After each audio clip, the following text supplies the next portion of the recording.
Somewhere in a temperature-controlled vault at Yale University, there is a book that has been sitting quietly for over 600 years, and in all that time, not a single person on Earth has been able to read it.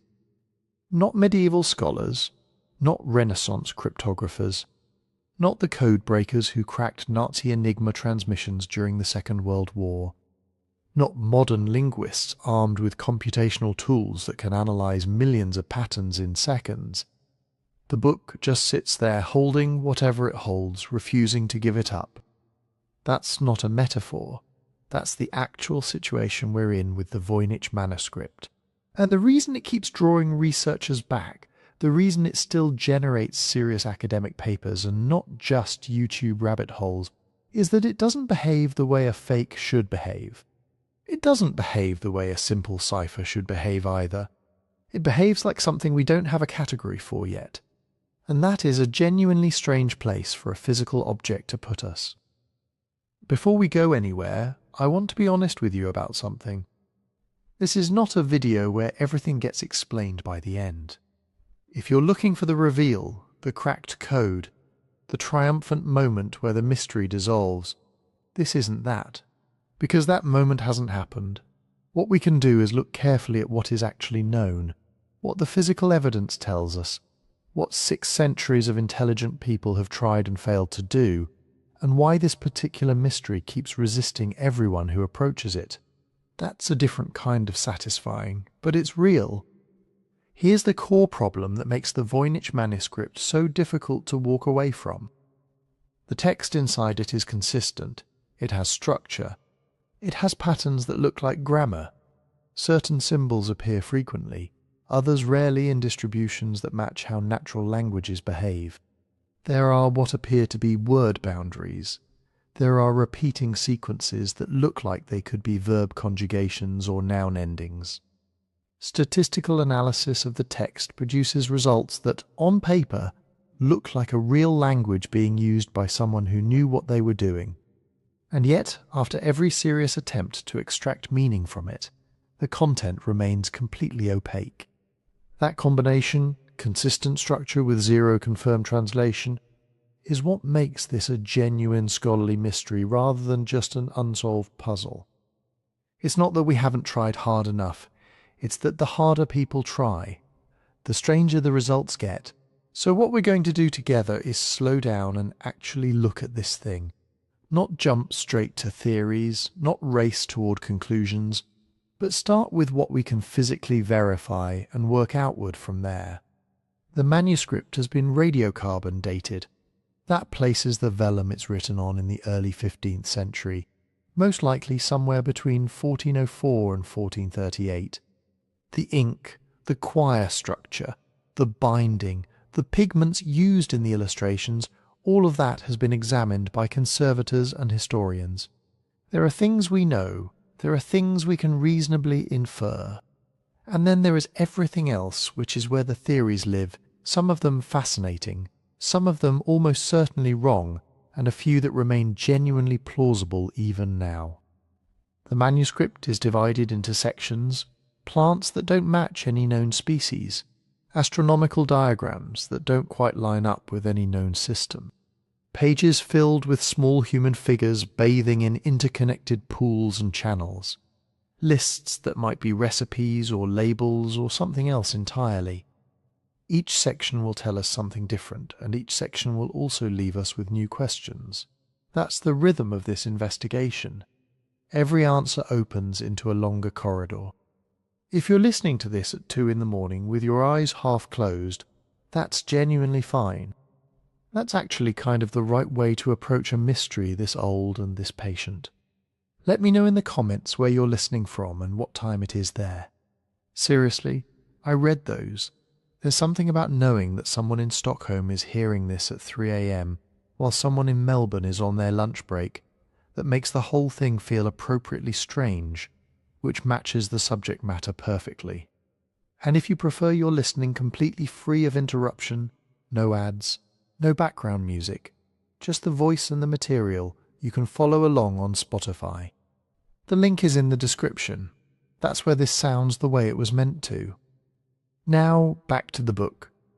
What we're really asking, underneath all the specific questions about plants and stars and ciphers, is this: what kind of text produces consistent, structured, statistically plausible writing across hundreds of pages without any of it ever yielding to translation? The possibilities are narrow, and each one is unsettling in its own way. It could be a constructed language that no one ever learned to speak outside of one very secretive place. It could be an elaborate encryption of a real language, layered in ways that defeat even modern cryptanalysis.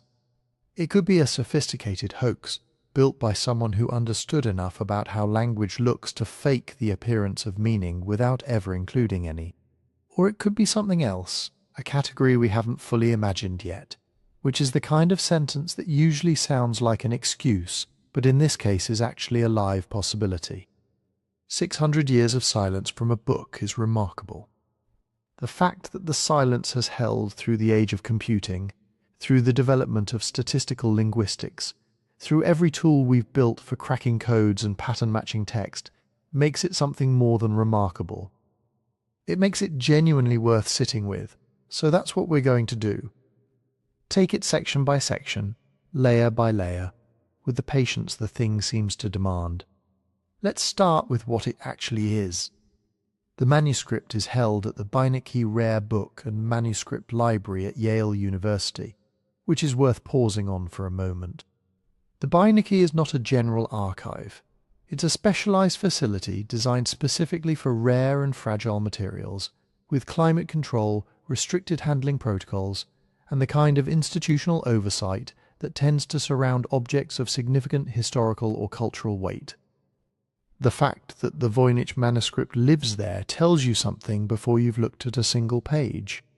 It tells you that the people who study these things for a living consider it worth protecting at that level.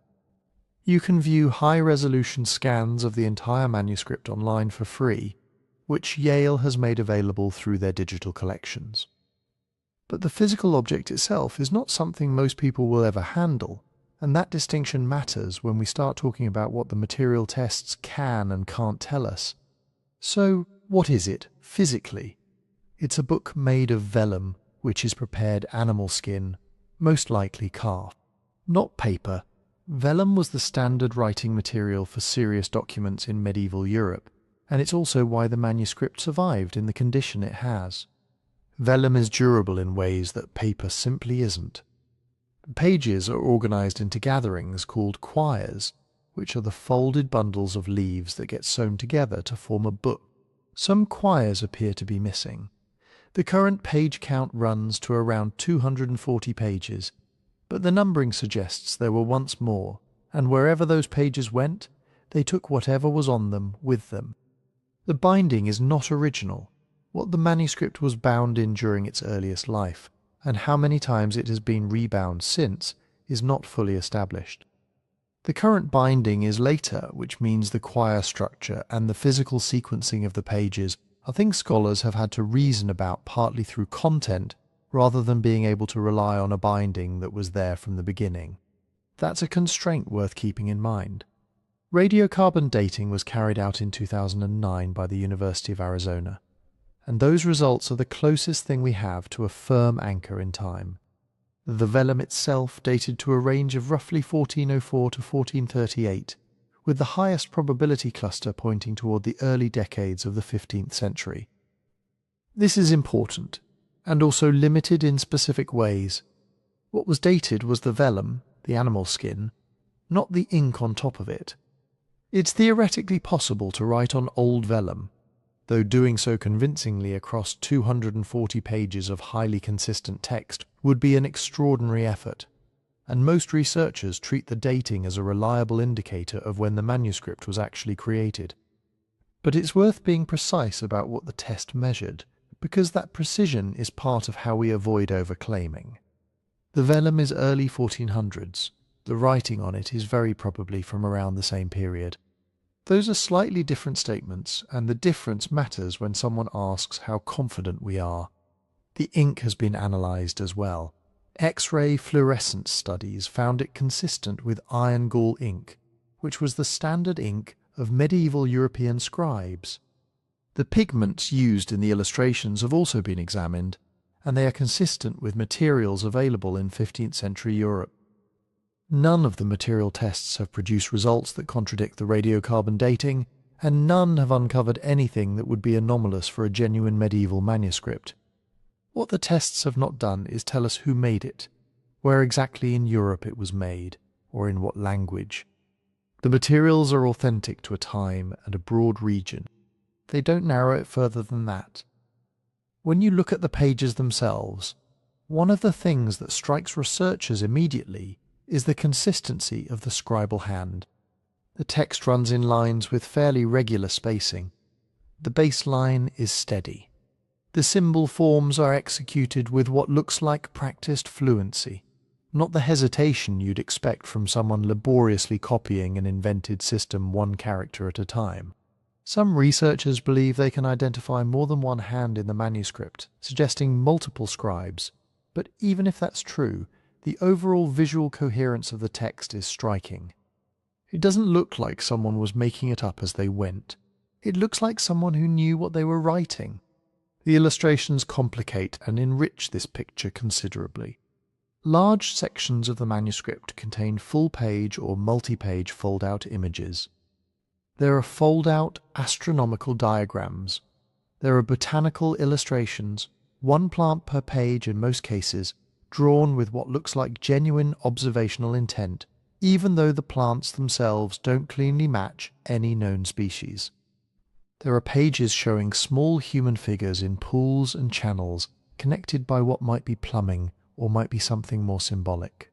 These images constrain interpretation in both directions. They suggest the manuscript is organized thematically, that whoever made it had something specific in mind for each section. But they also resist easy categorization because the plants aren't identifiable. The astronomical diagrams don't align neatly with known medieval systems, and the bathing figures don't match any single tradition scholars have been able to pin down. What we can take from all of this without overreaching is that the Voynich Manuscript is a genuine medieval artifact, produced on authentic materials from the early 15th century, written in a consistent and apparently practiced script organized into thematic sections with illustrations that show real effort and intention, and produced by someone or a small group of someones who clearly knew what they were doing, even if we have no idea what they were actually doing. That's the honest summary of what the physical evidence gives us. It rules out some things. It doesn't solve anything. It puts us in the early 1400s, somewhere in Europe, holding a book that was made on purpose, for a purpose we still can't determine. And that's where the real questions begin. When you first look at the text, before you know any of the history, it doesn't feel like random scribbling. Your eye starts to pick out recurring shapes.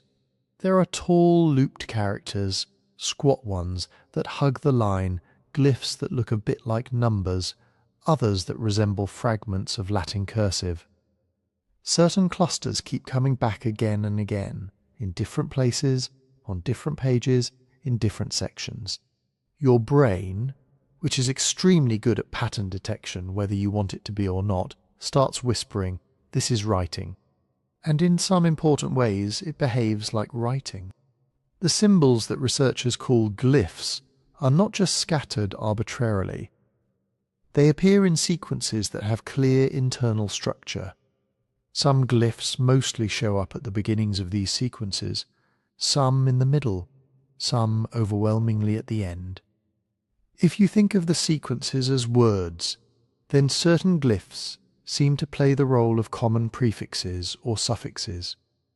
There are also glyphs that almost never stand alone, but instead occur only as part of larger clusters. That's exactly the kind of positional behavior you see in real scripts that encode language. When you count things, the picture gets even stranger and more convincing. Across the manuscript, some glyphs are very frequent, some are rare. The distribution is skewed in a way that looks a lot like what linguists see in genuine texts. Word-like units follow a pattern reminiscent of Zipf's law. A small number of words occur very often. A larger number occur occasionally, and a long tail appear only once or twice. That's what you'd expect from meaningful text, not from someone just doodling shapes or copying random ink blots. The words also cluster by context. The botanical pages have certain favourites. The bathing pages have others. The astronomical diagrams show yet another dominant vocabulary. There's overlap, but also clear section-specific tendencies, the same way a medical textbook will contain more instances of artery and lesion than a book of poetry. That doesn't tell us what any of the words mean. It does tell us the system is not behaving like noise. It's not just frequencies. There are constraints. Some letters hardly ever follow others. Certain combinations that would be easy to write, mechanically, simply don't occur. That kind of pattern, where the script seems to have hidden grammatical rules about what can go where, is one of the reasons so many cryptographers, linguists and statisticians are reluctant to dismiss the whole thing as a hoax. If this is nonsense, it is exquisitely structured nonsense. At the same time, the manuscript doesn't present as a single, perfectly uniform hand from beginning to end. Scholars who've spent years staring at the pages have proposed that there are at least two major scribal hands in the text, sometimes labelled Scribe 1 and Scribe 2, with a few suggesting even more fine-grained distinctions. These hands differ in subtle but consistent ways: the angle of certain strokes, the way particular glyphs are formed, the tightness of the line spacing, even the relative thickness of curves versus straight segments. One scribe tends to write slightly more compactly, another leaves more vertical breathing room. These aren't the wild differences you'd expect between unrelated people learning an invented code from scratch. They look more like the variations you see between scribes trained in the same script, or the same person writing under different conditions over time. What that implies is important. Multiple trained hands suggest that whatever this system is, it could be something more than a private idiosyncrasy. It might have been taught, at least within a small circle. It might have had a life outside this single book, in other documents that haven't survived or simply haven't been recognized. This is speculation, but it flows from a basic observation. The script is stable enough that more than one person can use it consistently. For all that apparent regularity, there are basic things we don't know with full confidence. The text appears to run left to right, with lines progressing from top to bottom in a way that resembles Latin manuscripts of the same era. The glyphs lean and connect in ways that make that reading direction seem overwhelmingly likely. But in the absence of a bilingual inscription or clear punctuation marks, even direction is, strictly speaking, an inference. We also don't know whether the spaces are real. The text is segmented into units that look exactly like words separated by spaces. But in a cipher, those spaces can be misleading. They might conceal the boundaries of an underlying plain text, or they could be inserted at regular intervals just to mimic natural language. In an unknown natural script, they might represent syllables, morphemes, or something else entirely. There's no way so far to prove that the visible word breaks match the way the underlying information, if any, is chunked. Most fundamentally, we have no direct handle on phonetic value. In a normal script, you can say, this symbol stands for this sound, or for this consonant with a built-in vowel, or for this syllable. Here, we can't tie any glyph to a sound in any known language. Without that anchor, we can't look for cognates, can't test straightforward substitution ciphers, can't align the text with parallel versions in other tongues. All the familiar tricks you'd use when approaching an undeciphered but suspected language, like Linear B or Egyptian before the Rosetta Stone, are much harder to apply. That ambiguity cuts both ways. Not being able to read the text does not mean it's meaningless. It might encode a natural language in an unfamiliar script. It might be a cipher, where the apparent alphabet is disguising another one underneath. It might be something more exotic, a constructed language or a shorthand or a hybrid system that mixes code and plain text. At the same time, the fact that it looks language-like does not guarantee that it genuinely carries linguistic content. A sufficiently careful forger, or someone with a taste for artificial scripts, could, in principle, have engineered glyph distributions and word patterns that deceive our pattern-hungry brains. This is where a particular danger creeps in. If you assume from the start that the manuscript is meaningless, you will inevitably interpret every regularity as an artifact of your own method or as proof of self-delusion in others. If you assume from the start that it must be meaningful, you will be tempted to see significance in every fluctuation and to declare decipherments on the flimsiest of correspondences. Both assumptions harden into dogma very quickly, and once they do, the manuscript stops being a puzzle and becomes a mirror. To try to keep the discussion on firmer ground, researchers have done something very simple and very powerful. They've agreed, more or less, on a way to type the unreadable text. One of the most widely used tools is called EVA, the extended Voynich alphabet. It's not a claim about what the glyphs really are. It's a convention. For each distinct symbol shape in the manuscript, EVA assigns a Latin letter or letter combination. The strange 4-like glyph becomes one EVA symbol, the tall P like one another, and so on. The goal is not to say this stands for the sound K or this means water. The goal is just to have a consistent way to represent the script in ordinary text files. Once you have that, you can count things.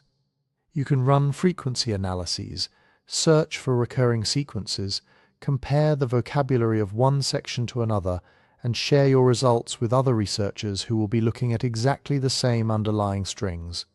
EVA and similar transcription systems turn the opaque handwritten script into machine-readable data, without smuggling in assumptions about language or meaning.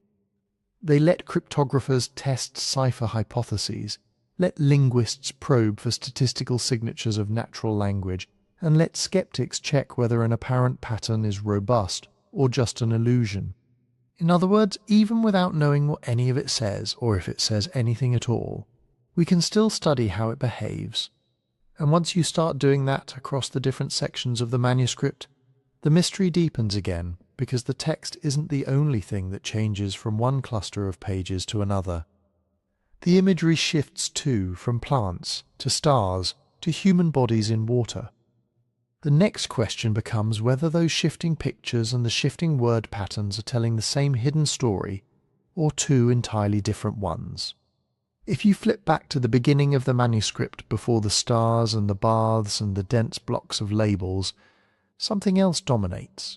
Page after page after page of plants.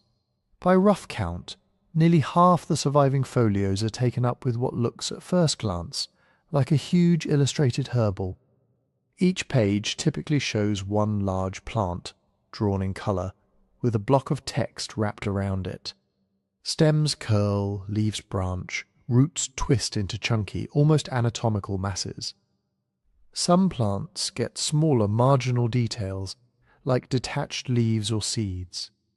Others sit above what look suspiciously like jars or containers, as if someone is telling you, this is what you boil, this is what you grind.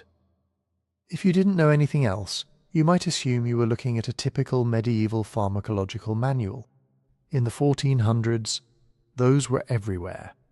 Monasteries, universities, and urban doctors all used herbals that paired images of plants with notes on where they grow, what they're called and what they're good for, wounds, fevers, digestion, love charms.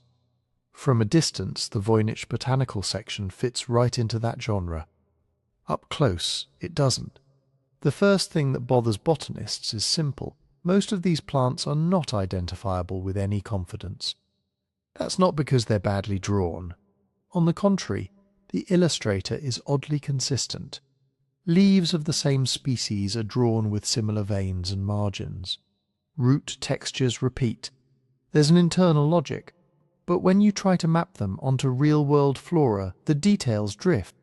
You might see a leaf that looks a bit like plantain, but it's attached to a stem that behaves more like a vine. The flower on top resembles something you'd expect on a thistle. but the root system sprawls into bulbous lobes you'd associate with a completely different family. It's as if the artist has taken pieces from multiple plants and stitched them together into a single composite organism that never actually grew in any real soil. This composite quality is everywhere. Flowers that look plausibly like violets sit on stalks that behave like lilies. A recognizable sunflower head will be perched over leaves that belong on a water plant. Some roots fan out into long-haired tendrils like ginseng or valerian. Others are carved into almost tool-like shapes, as if someone peeled the plant back to reveal wooden implements underneath. A few examples seem tantalizingly close to real species when you squint, but then a leaf count, a petal structure, or a branching pattern refuses to line up. Working botanists and historians of science have spent decades on this. They've approached it with plant taxonomy, with knowledge of medieval agriculture, with familiarity in trade routes and imported materia medica. The consensus is not that every plant is unrecognizable, but that as a set, the identifications are unreliable. Too many features are off, too many supposed matches require you to ignore blatant contradictions in favor of one or two convenient similarities. There are, broadly, a few ways to explain this. One possibility is stylization and memory. Medieval herbal illustrators often weren't painting from life. They were copying from older manuscripts, sometimes repeatedly over centuries. At each step, features could be exaggerated or simplified. Leaves become more schematic, roots more ornamental, colours more symbolic than realistic. By the time you get to the Voynich illustrator, you might be looking at a copy of a copy of a copy, the botanical equivalent of a phrase that's been whispered through too many rounds of telephone. But that familiar copying story doesn't quite solve it, because when we look at other European herbals from the same broad period, even the stylized ones, we can usually recognize a good portion of the plants. Their errors are noisy, not systematic. Voynich's oddities feel systematic. The same kinds of anatomical distortions reappear across the section. So researchers widen the net.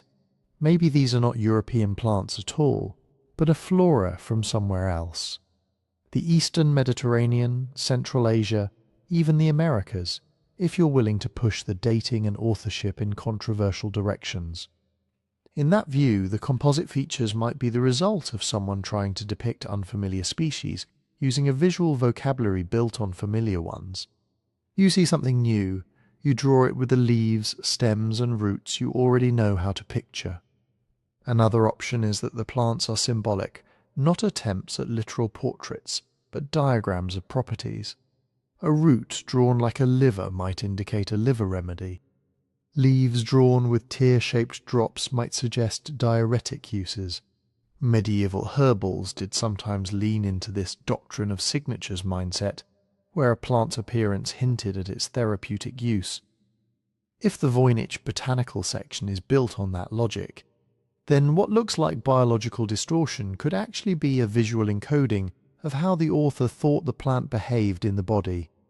Then there's the more radical possibility that many of these plants are deliberately invented.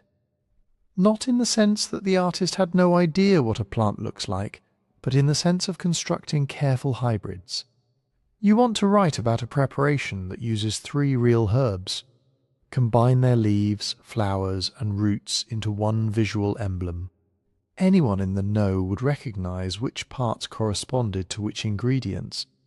To everyone else, it's just a fantastical specimen that doesn't exist, and therefore doesn't give away your recipe. To understand why that kind of deliberate disguise even enters the conversation, it helps to compare Voynich's plants to standard medieval herbals.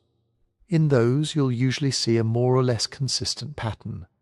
1 plant per page, drawn from the side, with roots on the ground line and flowers in the air.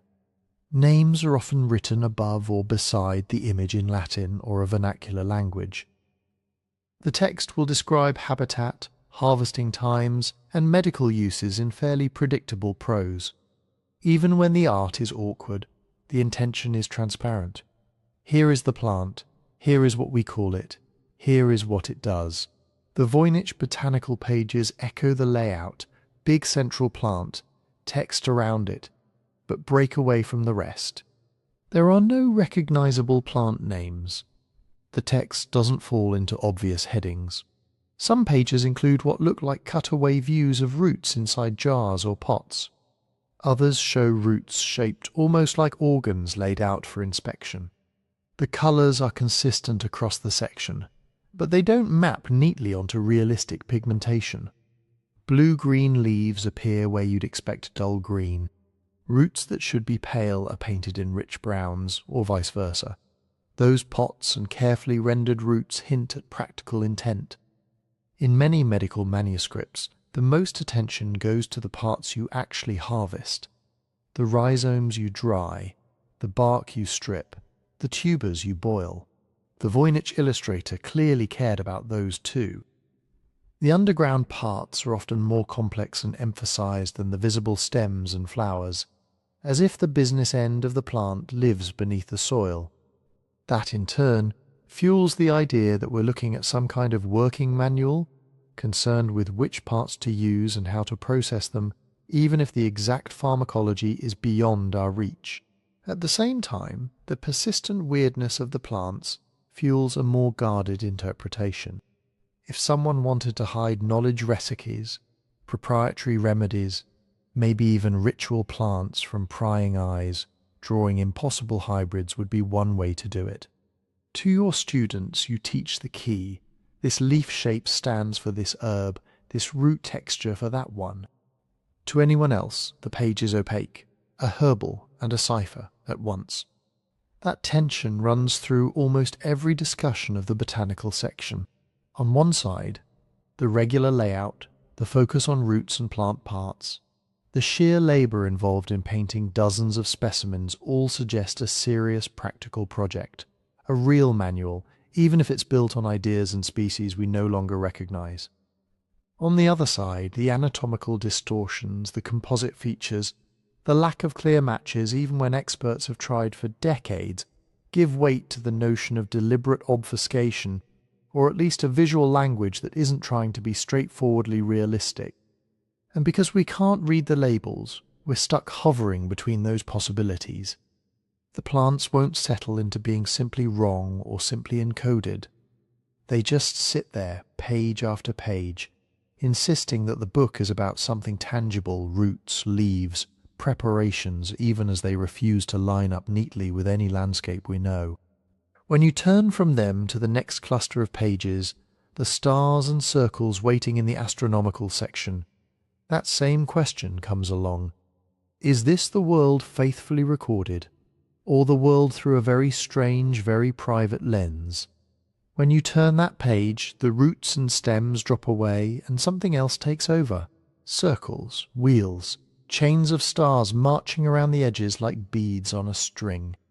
Roughly a dozen folios in the Voynich Manuscript are dominated by these circular diagrams. Some are simple, a central disc, rings around it, star-like shapes or flower-like rosettes filling the bands. Others are crowded with layers of nested circles, radial spokes, and little starbursts tucked into compartments like notes in a filing system. The overall impression is unmistakable. This is some kind of astronomical or astrological section. Medieval Europe loved this kind of imagery. Manuscripts from the same broad era are full of zodiac wheels, calendars of saints and feast days, diagrams of planetary motions and eclipses. To a reader familiar with that tradition, the Voynich diagrams feel eerily close to home.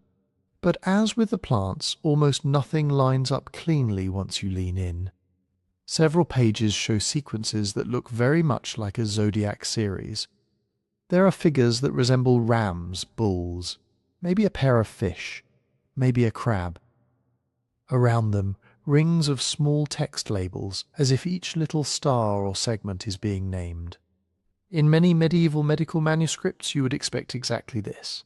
Zodiac signs linked to the months of the year, each one surrounded by labels for days, or for houses of the moon, or for body parts thought to fall under that sign's influence. Voynich's pages echo that format.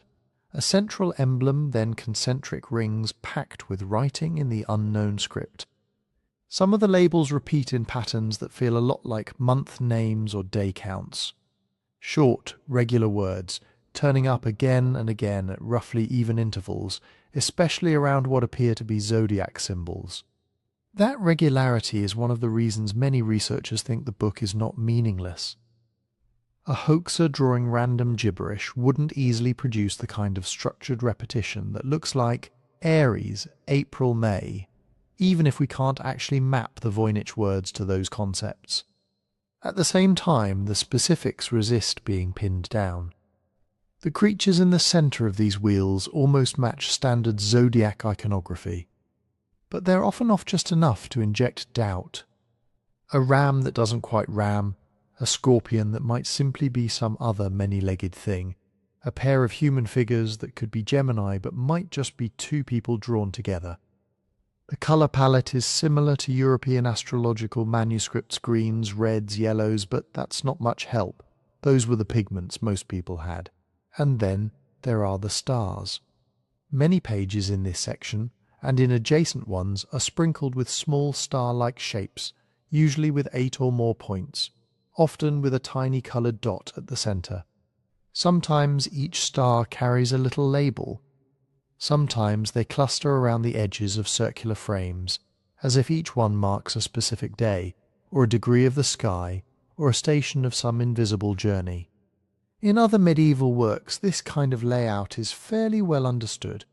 You might have a circular calendar, where each day of the year sits in a tiny cell around the rim, or a diagram showing the so-called mansions of the moon, with each little division corresponding to a portion of the lunar cycle used in astrological predictions. Medical astrology in particular was fond of expressing the relationship between heavens and bodies in diagrams. Which days were good for bloodletting? Which phases of the moon favoured different treatments? Because we have those analogues, it's very tempting to say the Voynich astronomical section is doing something like that. The structure nudges you in that direction. The presence of zodiac-like figures near what look like radiating lists of labels strongly suggests calendars or horoscopes or some scheme of cyclic time. The repetition patterns in the text hint at recurring units, months, days, or some equivalent. Yet the temptation is exactly the problem. Medieval diagrams are deceptive. Two circles can look almost identical and mean completely different things depending on the text you no longer see. One copyist might draw a wheel to show the order of the planets from Earth. Another might use nearly the same layout to show the order of virtues and vices, or the stages of a disease. Without headings and commentary, shape alone can mislead you. With the Voynich manuscript, we don't just lack the commentary, we can't read the labels at all. So every time we point to a wheel and say, this is probably a calendar, we're making an educated guess based on visual similarity and structure, not on explicit evidence. That guess might be right. Many historians of science think the odds are good that at least part of this section is some form of astronomical or astrological handbook. But the line between resemblance and proof is thin, and the manuscript forces you to feel that difference. This is where the astronomy section becomes a test case for how we think about meaning in the book. On one hand, the circular layouts, the repeated motifs, the zodiac-like imagery, and the apparent cycles in the surrounding text all argue strongly against pure randomness. If someone wanted to create a meaningless hoax, they could have scribbled lines and shapes with none of this consistency. Instead, we see careful symmetry, nested structures, and labelling schemes that echo real medieval practices, even if they don't match any specific tradition we know. The diagrams look like they're tracking something, time, motion, influence, across repeated cycles. That something may be lost to us, but the intent to organize is hard to deny. On the other hand, these same features highlight how fragile our interpretations are when they rely solely on icons. A star symbol might mean an actual star, or it might be a marker for a recipe step, or a person, or a chant. A circle divided into 12 segments might be the zodiac, or a liturgical calendar, or 12 stages of a treatment, or 12 ingredients in a process. Without a key to the script, we're always in danger of reading our own expectations into the images and congratulating ourselves on finding what we already believe. So the astronomical section sits in an awkward middle ground. It doesn't resolve any of the big arguments about the manuscript, but it does shift the weight slightly. The wheels and stars and repeating labels make a strong cumulative case that the book is built on structured information, not on playful nonsense. At the same time, they warn us that structure alone is not enough. You can recognize a calendar-like pattern and still not know what, exactly, is being counted. And when you move from these stars and circles into the next cluster of pages, where human figures appear in pools and pipes and strange bathing contraptions, that tension only deepens. The heavens, the body, time, treatment, everything seems to be connected. But without the words, we're left tracing the outlines of a system that clearly exists, while knowing that its inner logic is still just out of reach. If the astronomical folios feel distant and abstract, the next pages feel almost uncomfortably intimate. Suddenly the manuscript fills with people, mostly women, or at least figures with rounded bodies and long hair, drawn without clothes. They stand in tubs, recline in basins, huddle in what look like barrels, or float in bulbous containers connected by a maze of green and blue pipes. Water, or something like water, seems to flow through these channels, filling and draining the baths in a looping, almost mechanical system. This cluster of folios is often called the balneological section, from balneum, the Latin word for bath. At first glance, it's tempting to say this must be about bathing cures, spa treatments, some kind of medical hydrotherapy. And there is a historical context that makes that sound plausible. Late medieval and early Renaissance Europe had a thriving culture of baths and mineral springs. Across the German-speaking lands in northern Italy, in Bohemia and beyond, people flocked to town baths and natural spas for cleanliness, but also for healing. Physicians wrote treatises explaining which baths were good for which ailments, which waters were hot and dry or cold and moist, in the language of humoral medicine. They diagrammed bathhouses, described sequences of immersion and rest, and sometimes linked particular springs to astrological conditions. Some of those texts are illustrated. We have manuscripts showing people soaking in communal pools, steam rising, attendants standing by. We have images of spring complexes with channels bringing specific mineral waters into separate tubs. If you place those next to the Voynich bathing pages, there is a family resemblance. Clusters of figures in tubs, water running through connected basins, a sense of organized treatment rather than casual washing. But, as always with this manuscript, the resemblances stop just where you want them to deepen. Medieval balneological diagrams typically come with clear labels, the name of the town, the source of the spring, the recommended therapy. In the Voynich pages there are labels, but they're in the unreadable script. Short words near individual figures, longer lines of text along the margins, or winding around the pipe-like structures. To a contemporary reader, those scribbles would have been the key that turned the pictures into instructions. To us, the pictures are all we have, and they're strange enough on their own. Some images show what look like transparent or half-open vessels, with the nude figures standing inside them, as if in glass vats. Elsewhere, bodies appear to be moving through pipe systems, as if the channels carry not only water but people or perhaps internal fluids represented as people. On a few pages there are objects that look like organ-like bulbs or swollen sacs, connected by branching tubes that have led some researchers to see them as highly stylized anatomical diagrams, blood vessels, lymph channels, maybe even reproductive organs reimagined as baths and pools. That anatomical reading leads into a second line of interpretation. Instead of depicting actual bathhouses, these pages might use bathing as a metaphor for processes inside the body. In medieval and early modern texts, It's not unusual to see bodily functions illustrated allegorically: furnaces for digestion, pipes for veins, cisterns for humours. If the author of the Voynich Manuscript wanted to show circulation or purification, or some imagined flow of vital forces, it would make sense to borrow the visual language of baths and channels that readers already knew from spa medicine. Then there is a third possibility, one that appears whenever pipes and vessels show up in medieval art: alchemy. Alchemical manuscripts from roughly the same centuries are filled with networks of flasks, retorts, alembics, and distillation coils. Liquids are heated, transformed, and cycled in and out of connected glassware. Sometimes human figures stand in for substances or stages of the work. Sometimes kings and queens sit in baths that represent dissolving metals. You can easily look at the Voynich figures sitting in round tubs, connected by coiling channels, and think of alchemical sublimation, separation, or washing of matter. Over the years, scholars and enthusiasts have proposed all of these readings: a handbook of spa cures for wealthy patients, a hidden anatomy text disguised as bathing scenes, an alchemical treatise coded in the language of baths, or even a spiritual allegory of purification and rebirth. Each theory can point to details that seem to fit: repeated motifs in the pipework, recurring configurations of tubs, clusters of similar-looking figures in similar positions.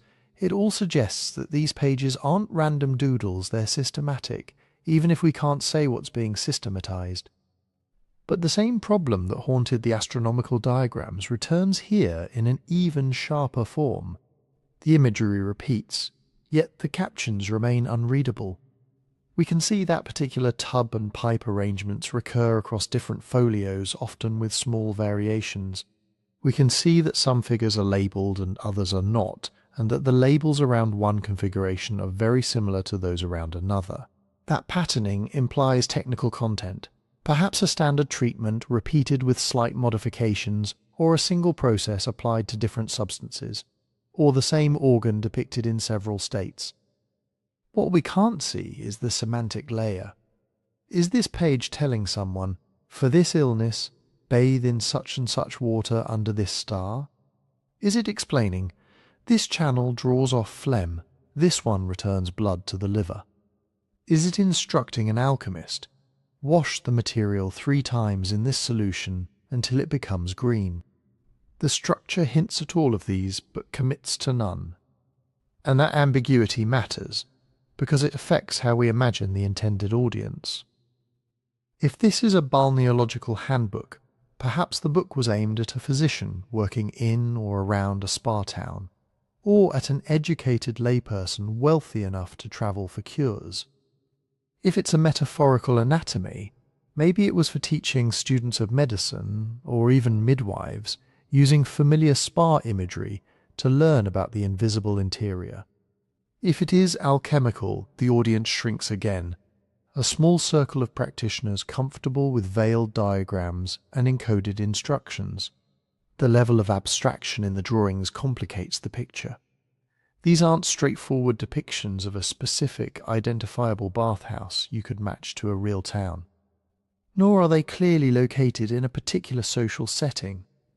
There are no attendants, no physicians, no external architecture beyond the tub and pipe environment itself. That inward focus nudges interpretation toward an internal, perhaps even esoteric readership. People who already knew what these schemas represented and didn't need real-world scenery to orient them. At the same time, we have to be careful not to project our own categories too confidently onto the pages.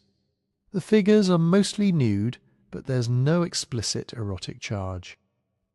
The poses are functional rather than suggestive: standing, sitting, stepping into or out of containers. Medieval art often treated nudity differently than modern viewers assume, especially in medical and religious contexts. To call these pages sexual says more about contemporary discomfort than about the intent of the original artist. Similarly, because we know about modern spas, or about later anatomical atlases, it's easy to see exactly those things here. But what we can actually say is more modest. The drawings consistently show human figures in relation to flowing media, liquid or something that behaves like liquid, inside a highly controlled, repeatable network of containers and channels. The same configurations recur, and the unknown text appears to label both people and pathways. All of that is solid observation. Whether the fluid is water, blood, spirit, or mercury is where speculation begins.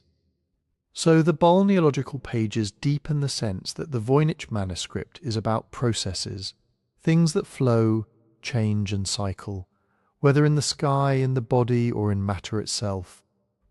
They also deepen the gap between what we can see and what we can responsibly claim. We can trace the channels with our eyes, follow the little figures as they step from bath to bath, notice the words that echo like refrains around particular motifs. But until the script yields, those baths remain sealed. We're watching a carefully designed system at work, unable to say exactly what is being purified, transformed, or healed. After all that liquid motion, the manuscript begins to quiet down. The later folios shift away from full-page scenes and return to something more compact, almost modest. Many of these pages are grouped under what scholars sometimes call the pharmaceutical and recipe sections, though those labels are guesses more than translations. On the so-called pharmaceutical pages, the big, strange plants of the early section come back, but in a reduced, almost dismantled form.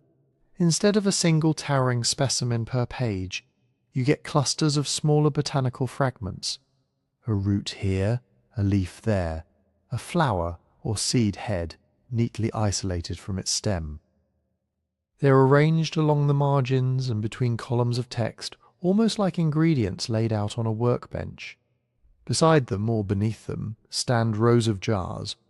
They're not photorealistic, of course. They're stylized little containers, variously shaped, some with necks and lids, some more like squat pots or apothecary flasks. If you leaf through herbal and medical manuscripts from the 15th century, you start to recognize a pattern. Practical medical books, especially those used by physicians and apothecaries, often show plants paired with the jars that would hold their preparations, syrups, unguents, distilled waters, powders. The Voynich jars fit into that visual tradition just enough to be familiar. They sit in columns or in small groups, sometimes with plant parts associated with particular containers, sometimes standing alone with text nearby. There's a sense that we're looking at a catalogue of substances, what later printed books would call a pharmacopoeia compressed onto vellum. Then, as we move even closer to the end, the illustrations thin out further. The final quires are mostly text, broken into short paragraphs, each one introduced by a star-shaped bullet. To a modern reader, it feels instantly recognizable. A list. Not continuous prose, not a narrative flowing from sentence to sentence, but discrete entries, each unit bounded and rhythmically similar on the page. That list-like formatting matters, because it tells us something about how the book may have been used. Medieval, medical, and technical manuscripts often end with collections of recipes, rules, or notes, condensed, working material that can be consulted quickly. A physician's notebook might have pages of, "For fever, do this," "For wounds, mix that," each marked with a sign or initial to separate one recipe from the next. Household books, too, are full of short stand-alone instructions, dye recipes, dietary guidelines, charms, and prayers. The Voynich's final sections fit that pattern more than they resemble a philosophical treatise or a narrative text. Whatever those starred paragraphs say, their visual organization suggests practical compilations, the kind of thing you flip open to the right page, run your finger down the margin, and find the particular entry you need. And yet, as always, the specifics elude us. We can't read a single one of those rekhakis. We only have their cadence on the page. That cadence, though, is more informative than it first appears. Even without understanding the words, scholars can study the scribal rhythm, how long typical paragraphs are, how frequently certain word shapes recur, where lines tend to break. In the pharmaceutical section, for instance, We can watch how text clusters around particular plant parts or jars, where the labels are shorter than the blocks of running script, whether certain recurring words appear in positions that look like units of measure, verbs, or ingredient names. The spacing and paragraphing become a kind of X-ray of the unknown language. Does the scribe favour evenly sized chunks, or do some entries expand over many lines? Do line endings coincide with syntactic units, or are they dictated purely by page width? Those are the kinds of questions that later statistical and linguistic studies would lean on, trying to decide whether this is natural language, an enciphered text, or an elaborate hoax following invented rules. Around the edges of these quieter pages, something else appears. Marginalia, on a few folios, most famously on the very last page. There are faint notes written in what looks like ordinary late medieval hands, using recognizable letters. They are fragmentary, hard to read, and heavily debated, but they're not in the Voynich script. Some look like they might be in a Romance language, perhaps heavily abbreviated vernacular. Others resemble German scribbles or even nonsense imitations of Latin. There's also a scattering of small additions elsewhere, corrections or extra letters near the main text, little insertions that seem to be later interventions. These scraps matter because they anchor the manuscript just a bit in the broader scribal world we can actually read. They suggest that at some point after the main text was written, later hands felt free to jot notes in the margins or on a blank area at the end. That is the behaviour you see with working books, manuscripts that live on desks, in chests, perhaps in a small library where owners and readers annotate, cross-reference, or leave reminders for themselves. Taken together, the jars, the ingredient-like drawings, the star-marked paragraphs, and the marginalia point away from the idea of the Voynich manuscript as a pure display object. There is craftsmanship here, certainly. The vellum is decent quality, the inks are stable, the layout is deliberate. But the later sections read, visually, like a tool, a reference, a repository of procedures and substances, arranged so that someone could find and reuse them. At the same time, the way those final pages behave deepens the mystery instead of resolving it. If the end of the book had turned out to be, say, a colophon naming the author, the patron, and the purpose, this book of herbs and baths and stars was written in such and such a place, in such and such a year, for the benefit of, we would at least know what story we were inside.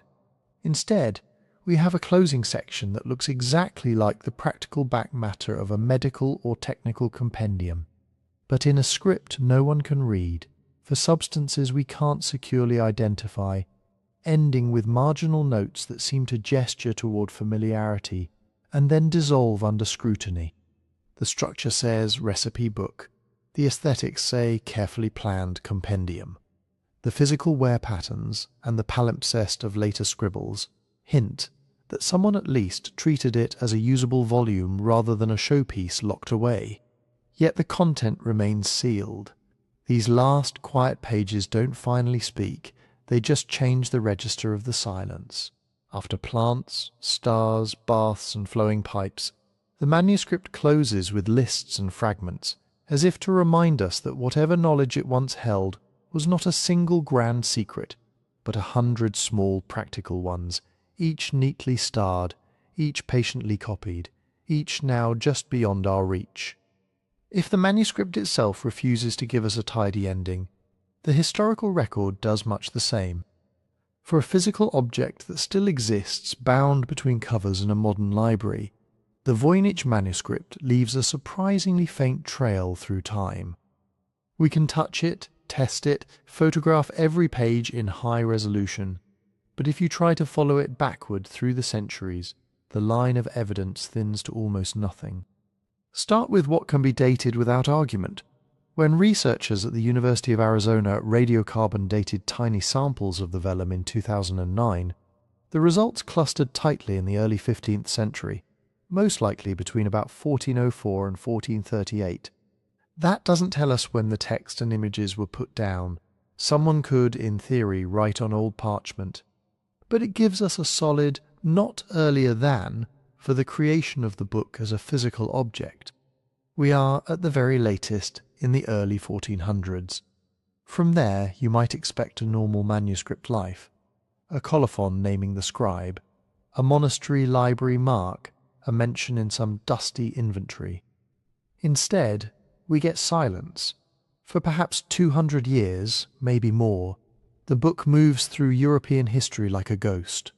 No dated ownership inscription we can trust, no clearly matching catalogue description, no contemporary scholar saying, "I saw a curious book filled with unknown writing and impossible plants." Our first real handhold does not come until the early 17th century, and even then it arrives sideways.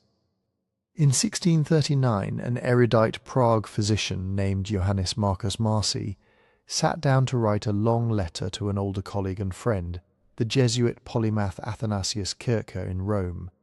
Along with the letter, Marci sent a strange manuscript, asking Kircher if he could read it. The covering note is preserved today, on brittle paper, its ink browned with age. It mentions that the enclosed book had once belonged, according to what Marci had been told, to the Holy Roman Emperor Rudolph II. It also repeats a bit of court gossip, that Rudolph had supposedly paid 600 ducats for it, believing it to be by the English philosopher Roger Bacon. That letter, dated and addressed, is the first secure documentary link in the Voynich chain of custody. We know, from those few pages of Latin prose, that by the 1630s the manuscript had reached the learned circles of Prague. We know it had already attracted speculation about its authorship, and we know that Marci thought Kircher, famed for his interest in ancient scripts and Oriental languages, might be able to do what no one in Bohemia had done, make it speak. Attached to that letter is a name that will loom large later on, Georg Barisch. Barisch was a Prague alchemist and collector, a man obsessed enough with the unreadable manuscript that, years before Marci wrote to Kircher, he had already sent excerpts of the script to Rome, begging for help. One of Barisch's earlier letters to Kircher survives. In it, he describes the book as a mysterious volume he cannot interpret, one he suspects hides great secrets. Between Barisch, Marci, and Kircher, we get our first little constellation of people around the manuscript. It sat in Barisch's collection, confusing him. It passed, upon his death, into the hands of Marci, his friend and fellow scholar. Marci mailed it to Kircher at the Collegio Romano, hoping the great decipherer would crack it. Those are not myths, they are documented steps, underwritten by ink, dates, and institutional archives. Everything else around that early modern moment has to be handled more carefully. Did Rudolph II really own the book, as Marci's letter reports? It is possible Rudolph did collect unusual manuscripts and curiosities in Prague. He was known to spend large sums on alchemical and astrological works, to patronize natural philosophers, to surround himself with things that promised hidden knowledge. A lavish, indecipherable codex would have fit his tastes beautifully. But the claim that he bought this particular manuscript for 600 ducats rests on Marci's report of hearsay. No independent record in Rudolph's inventories mentions a volume that clearly matches the Voynich. So historians can say, this tradition exists and it is plausible. They cannot say, Rudolph II definitely owned it, and here is the receipt. The same pattern holds for the supposed Roger Bacon connection. By the 17th century, Bacon had become a kind of legendary figure in the European imagination, a medieval wizard scientist, a man of forbidden optics and secret experiments. Attributing an anonymous, opaque manuscript to him was a way of elevating its cachet. It doesn't mean the attribution is correct. No reference to the Voynich appears in Bacon's own works, and the style and imagery of the manuscript sit more comfortably in the 15th century than in the 13th. Modern scholars treat the Bacon story as an instructive rumour rather than a fact. This is what it means to reconstruct a timeline from fragments. We rely on letters like Marcy's, on Barish's pleas to Kircher, on marginal notes and library inventories that might or might not refer to our book. Each scrap is a data point. Some line up neatly, others float nearby, suggestive but unanchored. In between them lie decades or centuries where the manuscript's location, owner, and status are entirely unknown. Those gaps are fertile ground for imagination, but also for confusion. Whenever the archival record goes quiet, secondary stories tend to rush in. Maybe the book spent time in a monastery famous for herbal lore. Maybe it sat on the shelf of some shadowy alchemist. Maybe it travelled across borders in the luggage of diplomats, or was copied from an even older, lost original. None of those things are impossible. All of them are, at present, speculative. Without a dated inscription, a matching catalogue entry, or a corroborating letter, they remain narrative possibilities, not history. Separating those two categories, what is proven and what is merely likely, is especially important with the Voynich Manuscript, because the object itself encourages fantasy. It looks like a prop from a story about secret orders and forgotten sciences. It seems to demand a dramatic past, illicit scholars, coded correspondences, hidden sects. And historians are human. They feel the pull of a satisfying arc, just like everyone else.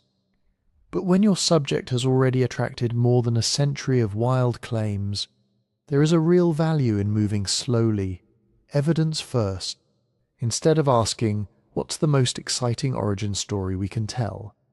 We start with, what pieces of paper actually survive, and what do they really say? Doing that produces a more modest but more reliable timeline. We can say with confidence that the vellum was prepared in the early 1400s. We can say that by the early 1600s the manuscript was in Prague, in the possession of Georg Baruch Barish, then Johannes Marcy. We can say that around 1665 or 1666 Marcy sent it to Athanasius Kircher in Rome. After that, we lose sight of it entirely for more than 200 years, until it reappears in the holdings of the Collegio Romano, and is eventually sold in the early 20th century to a Polish-Lithuanian book dealer named Wilfrid Voynich. Between those anchors there are chains of custody that are plausible but unproven. Perhaps the book really did pass through Rudolf II's palace. Perhaps it moved from imperial collections into private hands during the upheavals of the 30 Years' War. Perhaps it sat in Jesuit libraries, largely ignored, until someone in the 19th century quietly catalogued it as just another codex with unknown writing. Any of these could be true. None of them have yet been nailed down with the kind of documentation we would accept in a less glamorous case. Still, even this partial reconstruction has consequences. It tells us that by the time Voynich bought the manuscript in 1912, it had already been puzzling scholars for at least 300 years. It tells us that early modern intellectuals like Baresh and Marcy treated it not as a prank, but as a serious, if infuriating object of study. And it brings into our field of view three key figures who will shape the next phases of the story. Rudolf II, the emperor around whom legends crystallize. Athanasius Kircher, the 17th century polymath, who collected unreadable scripts the way others collected fossils. And Wilfrid Voynich himself, whose discovery dragged this quiet codex out of a Jesuit chest and into the glare of 20th century speculation.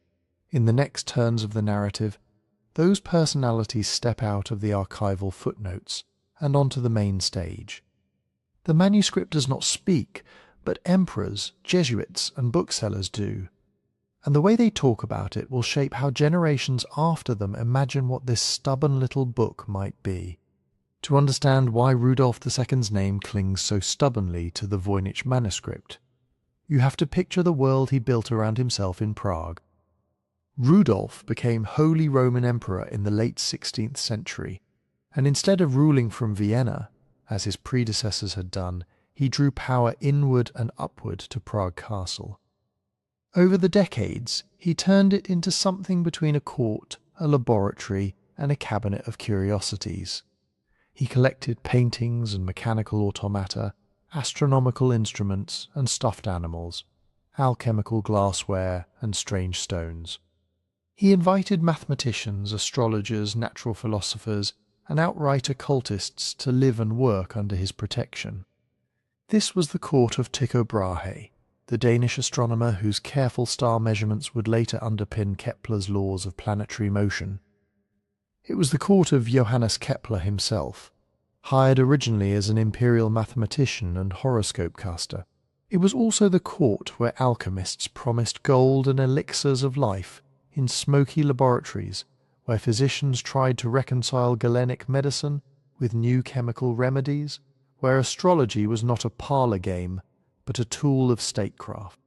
In that environment, an undeciphered manuscript filled with plants that don't quite exist, naked bodies in baths and tubes, and elaborate diagrams of stars and zodiac signs would not have been out of place. It would have been exactly the sort of object Rudolf liked to acquire, a book that hinted at secret knowledge, that seemed to sit at the crossroads of medicine, botany, and celestial influence. That is the world sitting behind Johannes Marcus Marcy's brief remark, written in 1639, that the mysterious book he was forwarding to Athanasius Kircher had once belonged to Rudolf II, and that the emperor had supposedly paid 600 ducats for it, thinking it was by Roger Bacon. Historians looking at that claim separate it into parts. The first part, could Rudolf reasonably have owned such a thing? Seems entirely plausible. We know from other documents that he paid high prices for manuscripts of alchemy, astrology, and natural magic, inventories of his Kunstkammer, his art and curiosity cabinets, list all manner of exotic objects and strange books. Rudolf's collecting habits leaned heavily toward things that were rare, obscure, or difficult to interpret. A lavish codex on fine vellum, written in an unknown script, decorated with enigmatic diagrams and herbal images, would have fit seamlessly on his shelves beside grimoires and alchemical treatises. The second part, did he specifically pay 600 ducats for this book, believing it to be a work of Roger Bacon, is more fragile. The amount is large, but not unimaginable for a wealthy collector in search of something special. The Bacon attribution, as we've seen, was already circulating in learned circles by Marcy's time. But crucially, Marcy is not reporting a transaction he witnessed. He is passing along what he calls the rumour he had heard in Prague. And when we look for corroboration outside that rumour, we don't find it. No surviving imperial account book lists a purchase that can confidently be matched to the Voynich Manuscript. No description in Rudolf's detailed inventories says, in effect, a great parchment book of unknown letters, with many strange plants and stars. There are entries for alchemical and astrological books, but none whose wording clearly points to this one. So we end up with a statement that sits in the grey zone between history and tradition. Marcy's letter is real. Rudolf's taste for esoteric works is documented. The environment of Prague makes the story inherently believable. But direct evidence that the Voynich manuscript was in Rudolf's hands is missing. That gap matters. What makes the Rudolf story hard to ignore is how well his Prague resonates with the manuscript's themes. Under Rudolf, the boundaries between legitimate science, speculative philosophy, and explicit occultism were porous. Astronomy and astrology were practiced by the same people. Chemistry blurred into alchemy. Herbal medicine overlapped with magical properties of plants. Physicians used baths, mineral waters, and balneological therapies as part of serious treatment regimes. If you leaf through the Voynich pages with that world in mind, the fit is tempting. Herbal diagrams could be a learned but idiosyncratic pharmacopoeia. The zodiac and star charts might speak to medical astrology, where the positions of the heavens guided bloodletting, surgery, and timing of remedies. The pages of nude women in flowing interconnected baths start to look less like fantasy and more like a stylized map of humoral balance, waters and bodily fluxes, a kind of visual physiology in dialogue with spars, springs, and alchemical vessels.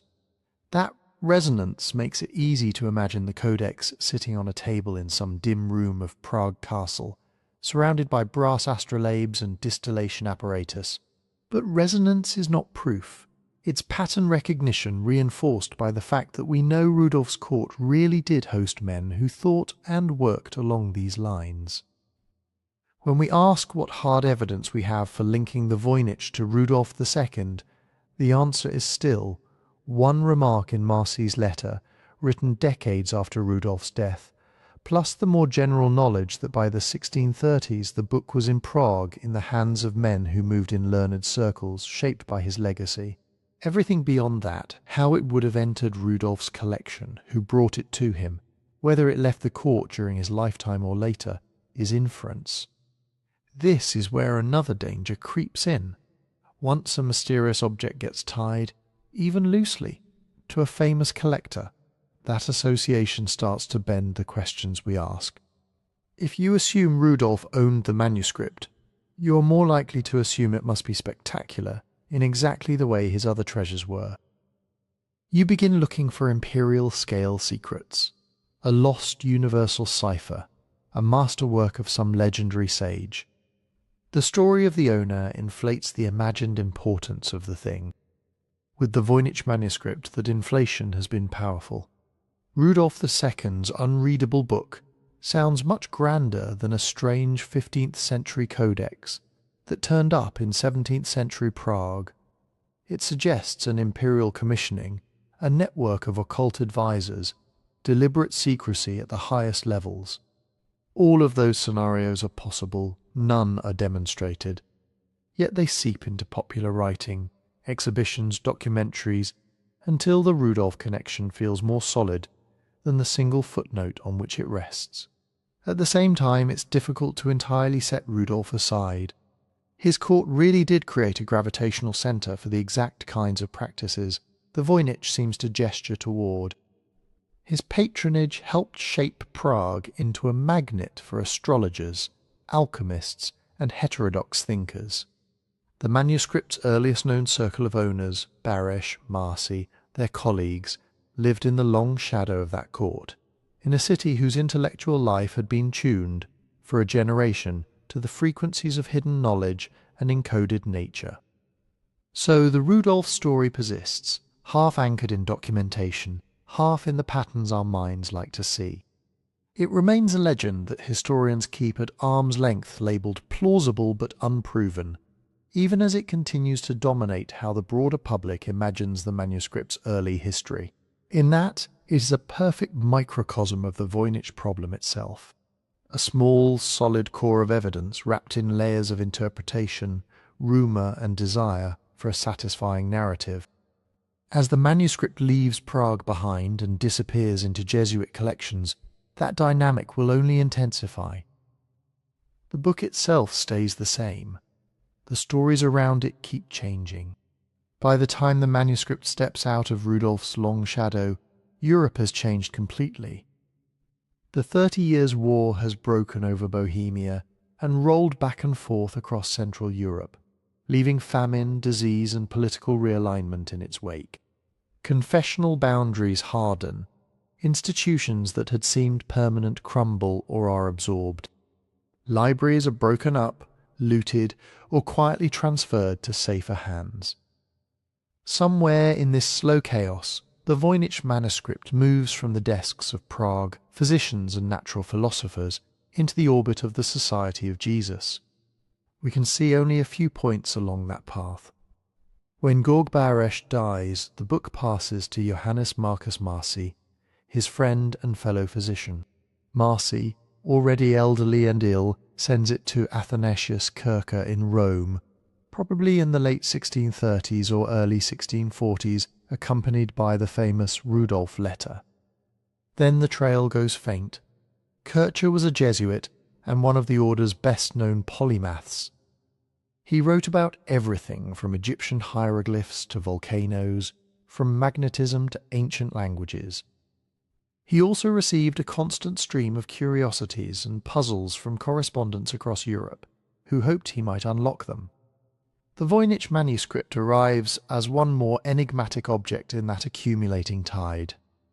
What happens next is frustratingly opaque. No surviving letter from Kircher comments on the book, no marginal notes in the manuscript, no scribbled attempts at decipherment, no catalogue entry in his own hand. All we know is that by the time he dies in 1680, his personal papers and collection form the core of the Collegio Romano's museum and library. The Jesuit order, unlike many princely courts, tended to centralize its intellectual property. Manuscripts and books that came into a famous Jesuit's possession could be claimed as institutional assets after his death.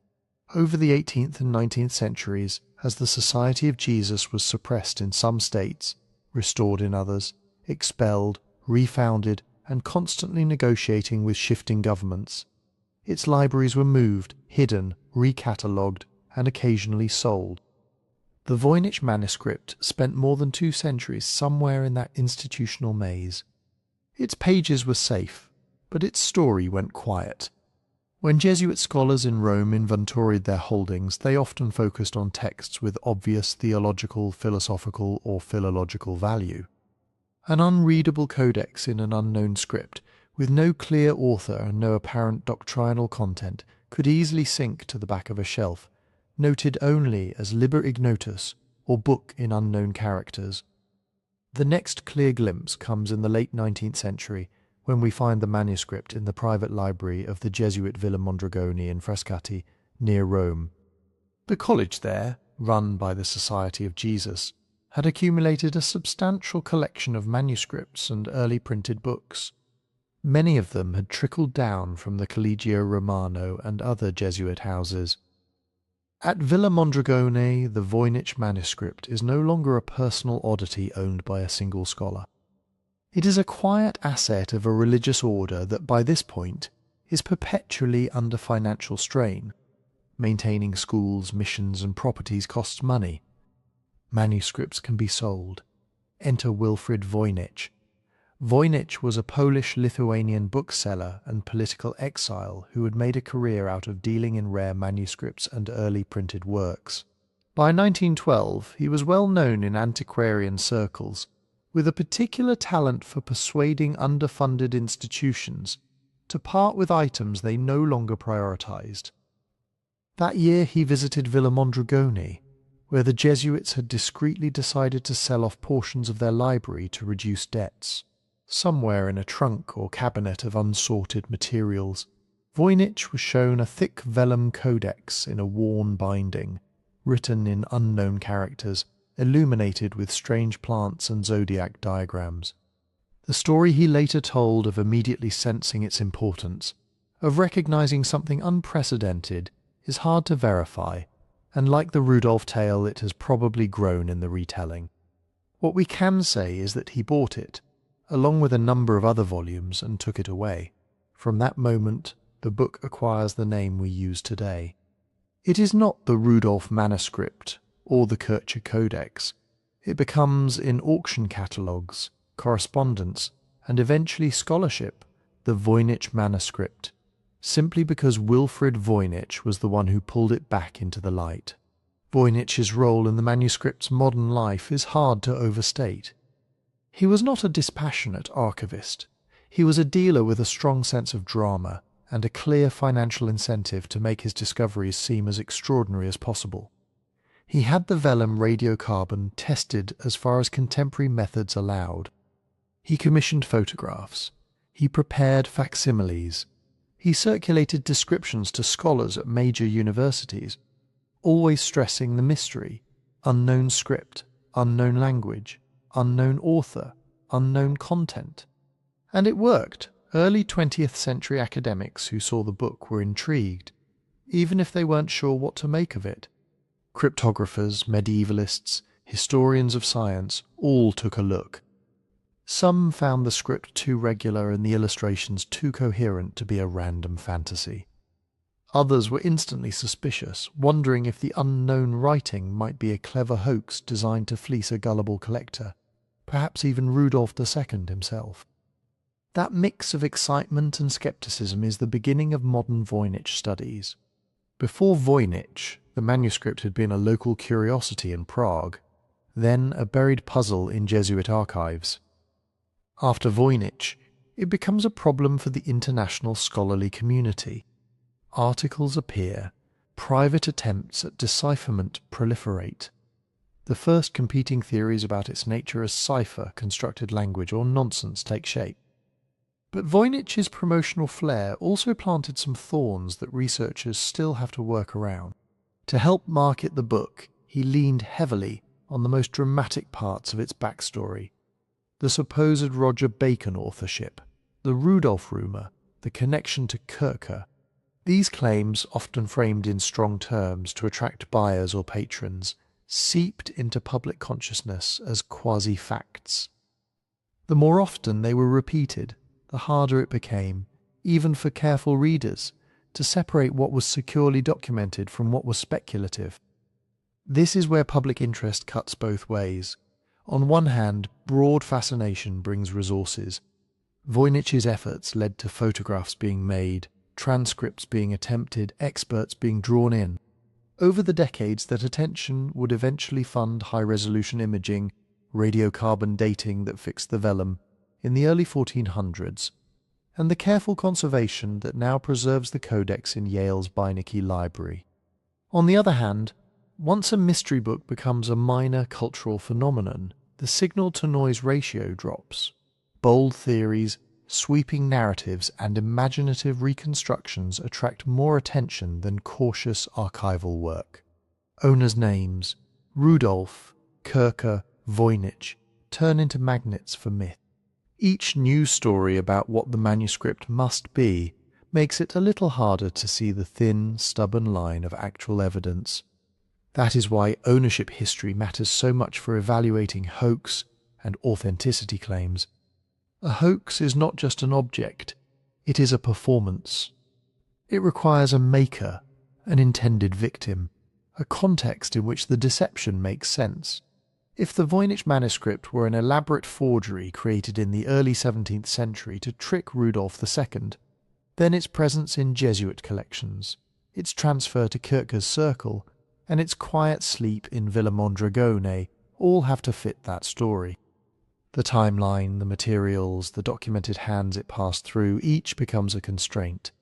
Conversely, if it is a genuine 15th century compilation that drifted through Central European scholarly networks before landing in Rome, the same chain of custody supports that more modest but still remarkable reading. The vellum's radiocarbon date, the binding style, the marginalia in Latin hand, the letters of Baresch and Marcy, the Jesuit inventories, the 1912 sale to Voynich, together they form a kind of scaffolding. Within that scaffolding, many interpretations of the text are still possible. Outside it, the more extravagant stories begin to strain. By the time Wilfrid Voynich dies in 1930, the manuscript that now bears his name has left the controlled obscurity of Jesuit shelves and entered a new kind of wilderness, the open marketplace of ideas, theories, and attempted solutions. His widow Ethel will guard it for decades more, loaning access to a very few researchers. The stage is set. The book has owners, a name, a set of tantalizing historical hints, and a growing reputation as the text no one can read. Into that charged atmosphere walks William Newbold, whose confidence in his own decipherment will show just how blinding the lure of meaning can be. William Romain Newbold was not a crank on the fringes. He was a respected professor of philosophy at the University of Pennsylvania, with a background in classical languages and a serious interest in cryptography. When Ethel Voynich allowed him to study the manuscript in the 1910s, she wasn't handing it to a random enthusiast. She was entrusting it to someone who looked, on paper, exactly like the kind of person who might actually crack it. Newbold approached the Voynich manuscript with a particular mix of tools and assumptions. He knew ciphers. He knew medieval philosophy. He believed deeply in the Roger Bacon story that Wilfrid Voynich had been circulating. And above all, he believed that human genius, when properly applied, could penetrate even the most stubborn veil of secrecy. For a while, it seemed like he had done it. Newbold's central claim was that the visible Voynich writing was not the real text at all. The looping Voynichese characters, he argued, were just a scaffold, a cover script hiding a microscopic shorthand embedded within the strokes themselves. According to his theory, each tiny irregularity, each apparent crack or jagged edge in the ink, actually represented miniature Latin letters compressed into almost invisible form by an astonishing 13th century mind. When he examined the manuscript under a magnifying glass, he thought he could see them, little hooks and curls inside the broader strokes of each character. To Newbold, those tiny shapes were not the roughness of quill on vellum or the natural breakdown of ink over centuries. They were intentional micro-letters, forming abbreviated Latin phrases. Decode those phrases, he said, and the manuscript opens. From this starting point he built a dazzling structure. In lectures and ultimately in a posthumous book, he presented translations that seemed almost too good to be true. The astronomical diagrams, he claimed, contained descriptions of distant galaxies and nebulae visible only with telescopic magnification, centuries before Galileo. The biological drawings, he said, concealed observations about human reproduction and cellular structure that anticipated modern microscopy. All of this, Newbold argued, proved that Roger Bacon, or some equally extraordinary medieval scientist, had somehow combined advanced optics with an unprecedented cipher system. To readers in the 1920s, still intoxicated by stories of lone geniuses and hidden knowledge, it sounded thrilling. Here was a coherent narrative, a known medieval polymath, a mysterious codex, secret discoveries in astronomy and biology, all wrapped in a code that only a modern professor had finally managed to break. Journals published his results. Public lectures drew crowds. For a brief time, Newbold's solution was treated by many as the long-awaited key. Then people started looking more closely. The first cracks did not appear in the manuscript. They appeared in Newbold's method. Cryptographers and medievalists who tried to follow his decoding process discovered that it wasn't really a process at all in the usual sense. It was an intricate chain of interpretive moves, each depending on the last, with very little independent check at any step. The microscopic shorthand itself was the weak link. Other scholars examined the pages under better magnification and saw what conservators and paleographers now recognize immediately. The so-called micro-letters were just artifacts. When iron gall ink ages, it can craze and flake. When a quill lifts slightly or the scribe writes faster, strokes become uneven. Vellum has its own surface irregularities, under magnification. All of these combine into tiny cracks and curls that are tempting to read as intentional shapes, but are not. If the microscopic letters weren't real, the entire cipher system collapsed. Without them, the decoded Latin phrases evaporated, because they had never been generated by a repeatable rule set. They had been assembled through constant reinterpretation, spotting a fragment here, stretching an abbreviation there, adjusting the reading when it began to drift from what Newbold felt the passage ought to say. Critics pointed out another problem. Newbold's supposed Baconian science was suspiciously modern. His readings turned the 13th century into a mirror of the early 20th. Telescopes that functioned like contemporary lenses, embryology that echoed recent discoveries. It was as if the manuscript had been waiting for 600 years to confirm the worldview of a professor in 1919. That is the hallmark of confirmation bias. You begin with a strong expectation here that Roger Bacon was the author and that he anticipated modern science. Then you unconsciously bend ambiguous data until it fits the story you already believe. Newbold undoubtedly worked in good faith, but once he committed to the idea that the Voynich concealed microscopic writing, every speck of ink damage became a probable letter, and every sequence of probable letters could be finessed into a meaningful sentence. The episode became a cautionary tale very quickly. In 1931, just a few years after Newbold's death, his own colleague John Manley published a thorough demolition of the microscopic shorthand theory. Manley showed that different scholars looking at the same ink cracks saw different letters. He demonstrated that Newbold quietly allowed himself multiple options at each step until he reached a sentence that aligned with what he hoped to find. He argued persuasively that the whole edifice was a house built on random noise. For later Voynich researchers, Newbold's story had a sobering effect. It reminded cryptographers that visual pattern seeking is a dangerous guide when the signal is weak and the stakes are high. It reminded historians that enthusiasm for a hero figure like Roger Bacon can warp judgment. And it reminded everyone that with a text as opaque as the Voynich, you can often extract some kind of meaning if you're willing to adjust your rules flexibly enough. The challenge is not to find meanings, it is to find methods that are constrained, testable, and replicable by others. In that sense, Newbold's failure became strangely productive. Future attempts at decipherment were under more pressure to publish clear algorithms and statistical tests, not just narratives. Proposed readings had to survive independent checking. Claims that the script hid microscopic letters, steganographic images, or other invisible layers now faced a higher bar. Extraordinary evidence, not just suggestive photographs.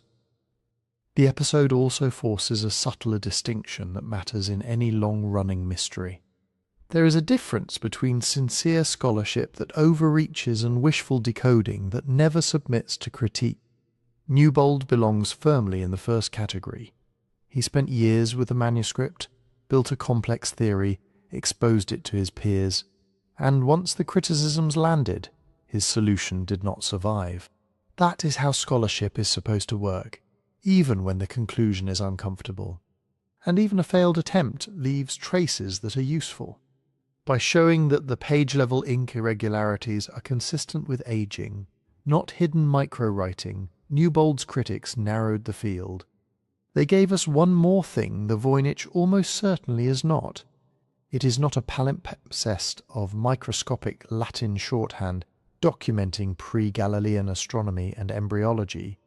Every serious misstep like this closes off a branch of the search tree.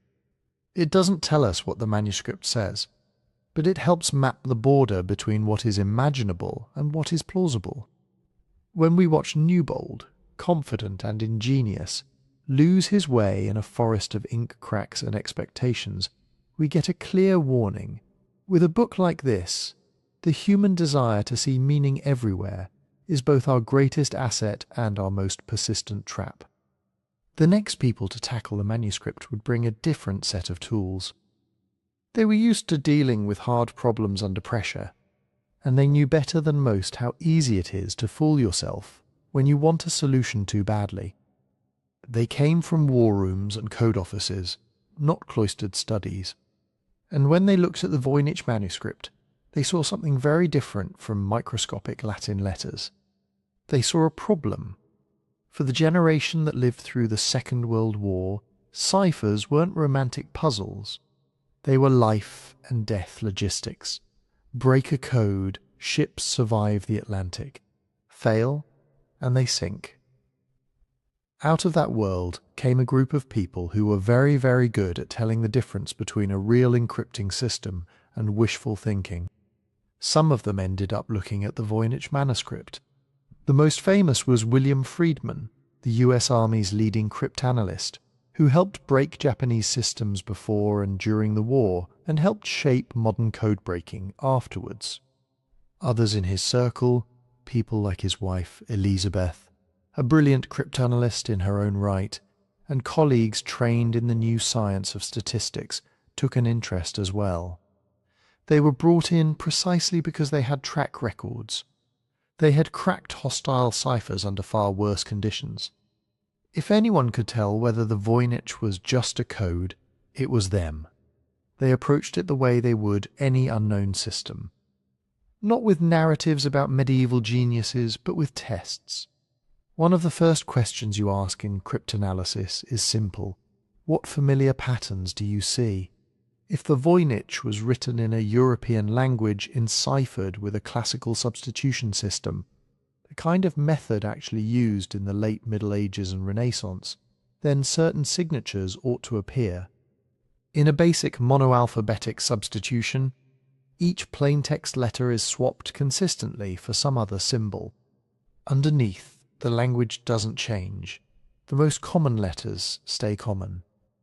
The relative frequencies of bigrams and trigrams, 2- and 3-letter combinations, stay roughly the same. The internal structure of words still reflects the underlying grammar. You can attack a cipher like that statistically, even if you don't know the language at first. Friedman and others ran those checks. They looked at letter frequencies. They looked at the shapes of words. They tried to segment the text into probable vowels and consonants to see whether any familiar pattern, Latin, German, Italian, would emerge through the veil of substitution. It didn't. Voynich's characters have frequency distributions that are suspiciously clean, more regular and even than typical European languages. Word lengths cluster in a narrow band. There are comparatively few very short words and very few very long ones. Certain glyphs hardly ever appear doubled, or in particular positions. Some sequences of symbols recur with minor variations, like a word and its dialectal forms, but not in a way that maps neatly onto known morphology. This pushed the codebreakers toward more complex hypotheses. Maybe it wasn't a simple one-to-one substitution. Maybe it was a polyalphabetic cipher, where the symbol used for a given letter shifts according to some key. Maybe it used homophones, multiple symbols standing for the same plaintext letter, to flatten the frequency distribution.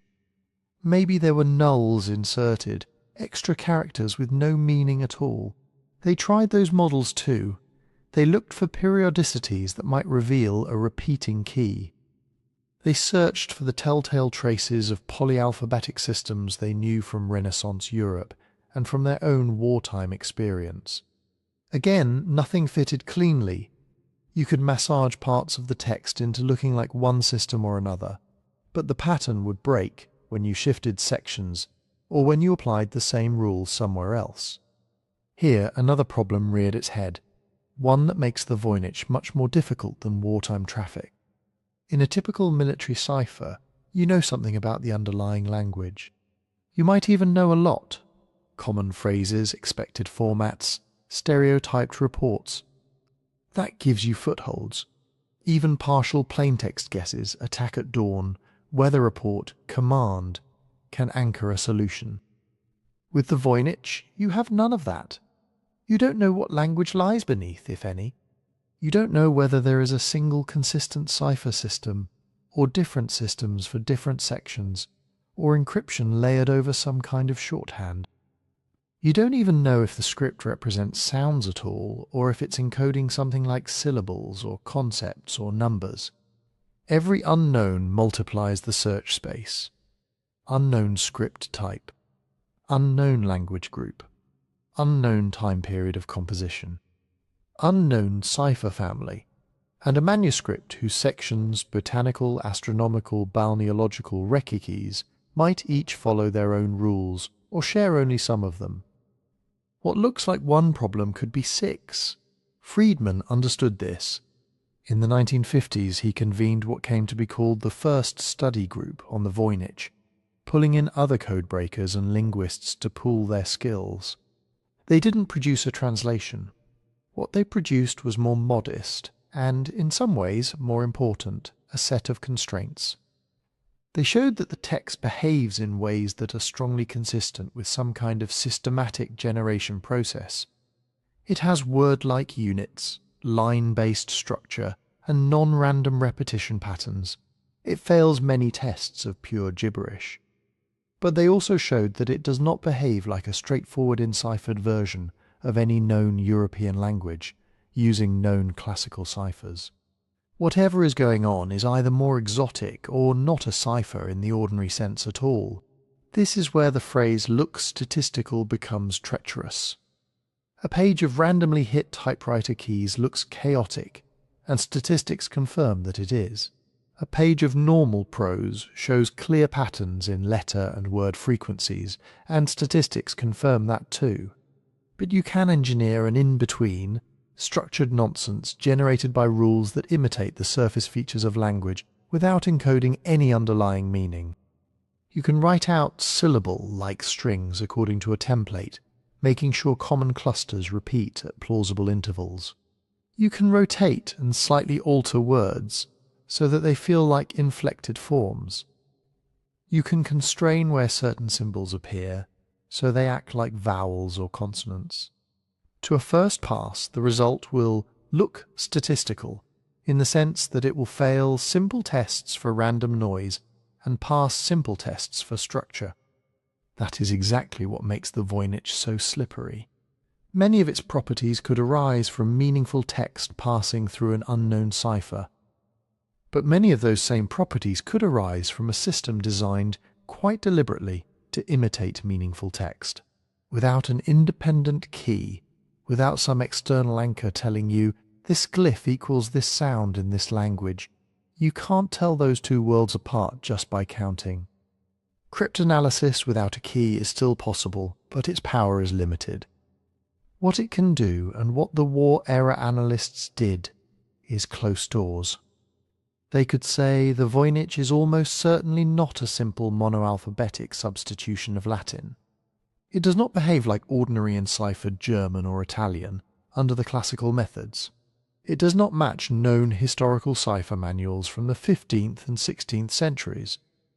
If it is a code, it is highly unorthodox for its time, or deliberately obfuscating its own statistics, or both. What they could not do was produce a unique, verifiable decryption. Every time someone proposed a scheme, it required so many special allowances, so many exceptions, local rules and contextual adjustments, that it began to look less like decipherment and more like Newbold's microscript, only written in mathematics instead of ink cracks. By the late 20th century, the era of paper messages and hand-broken ciphers was fading. Computers, new branches of linguistics, and large text corpora were beginning to offer a different toolkit. The codebreakers of the war years had done what they could. They had pushed the problem to its boundaries, shown where simple explanations fail, and left behind a careful map of statistical oddities. The next wave of researchers would follow those contours with more powerful instruments, asking a slightly different question. Not just, could this be a cipher, but does this behave like language at all? When computers entered the story, that question became testable in a new way. Instead of squinting at tables of symbol counts by hand, you could feed the entire manuscript, every line, every glyph, into a machine and ask it to do the counting for you.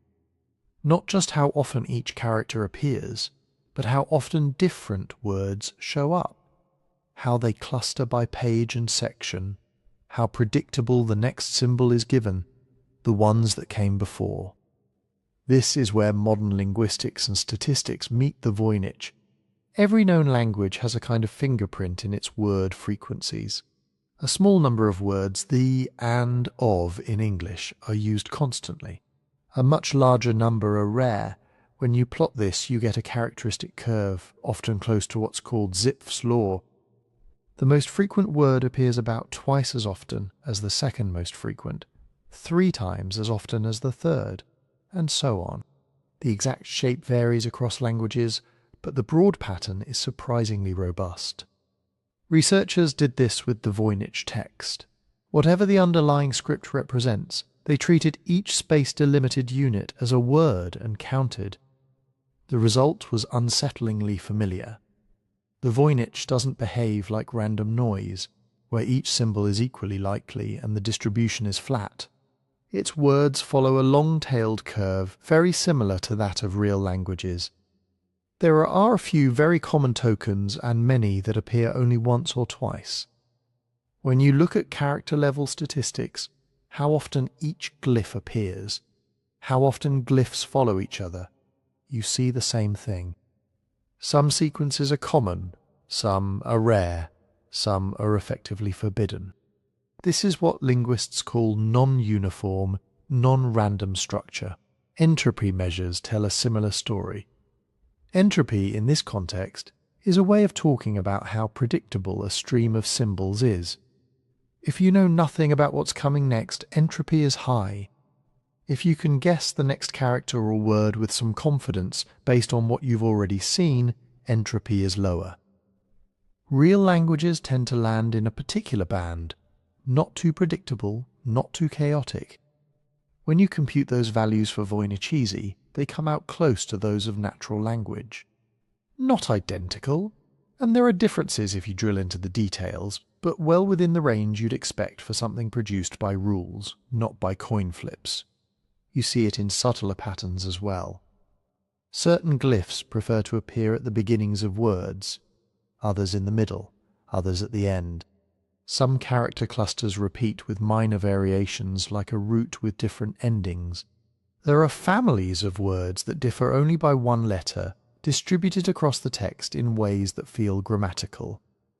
You can model these as if there were phonotactic rules, constraints on what sounds can occur where, and the fit is surprisingly good. Then, when you cluster the text by section, another layer emerges. Take just the botanical pages and run a statistical analysis on their word usage. Then do the same for the astronomical diagrams, or the balneological sections with the bathing women, or the final pages that look like recipes and lists. When you compare those profiles, they differ in consistent ways. Certain words and glyph sequences are much more common in one section than another, as if you were looking at topic-specific vocabulary. That's exactly what you'd expect in a real book.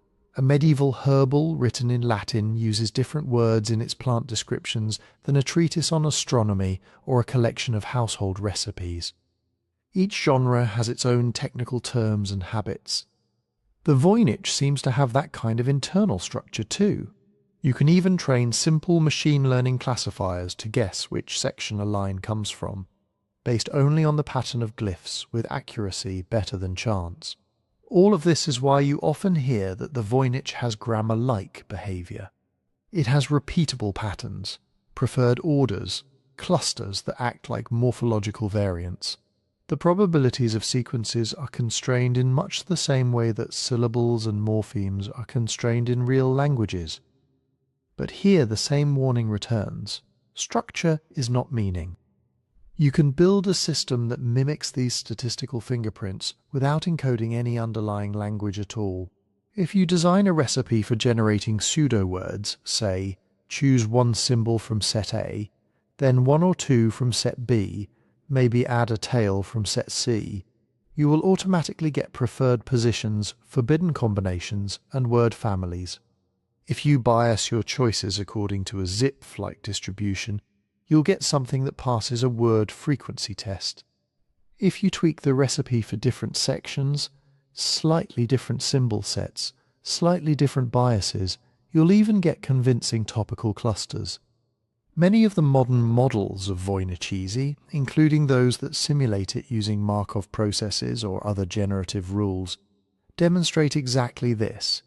You can reproduce a lot of language-like statistics without having a language underneath. The same dataset can support multiple narratives.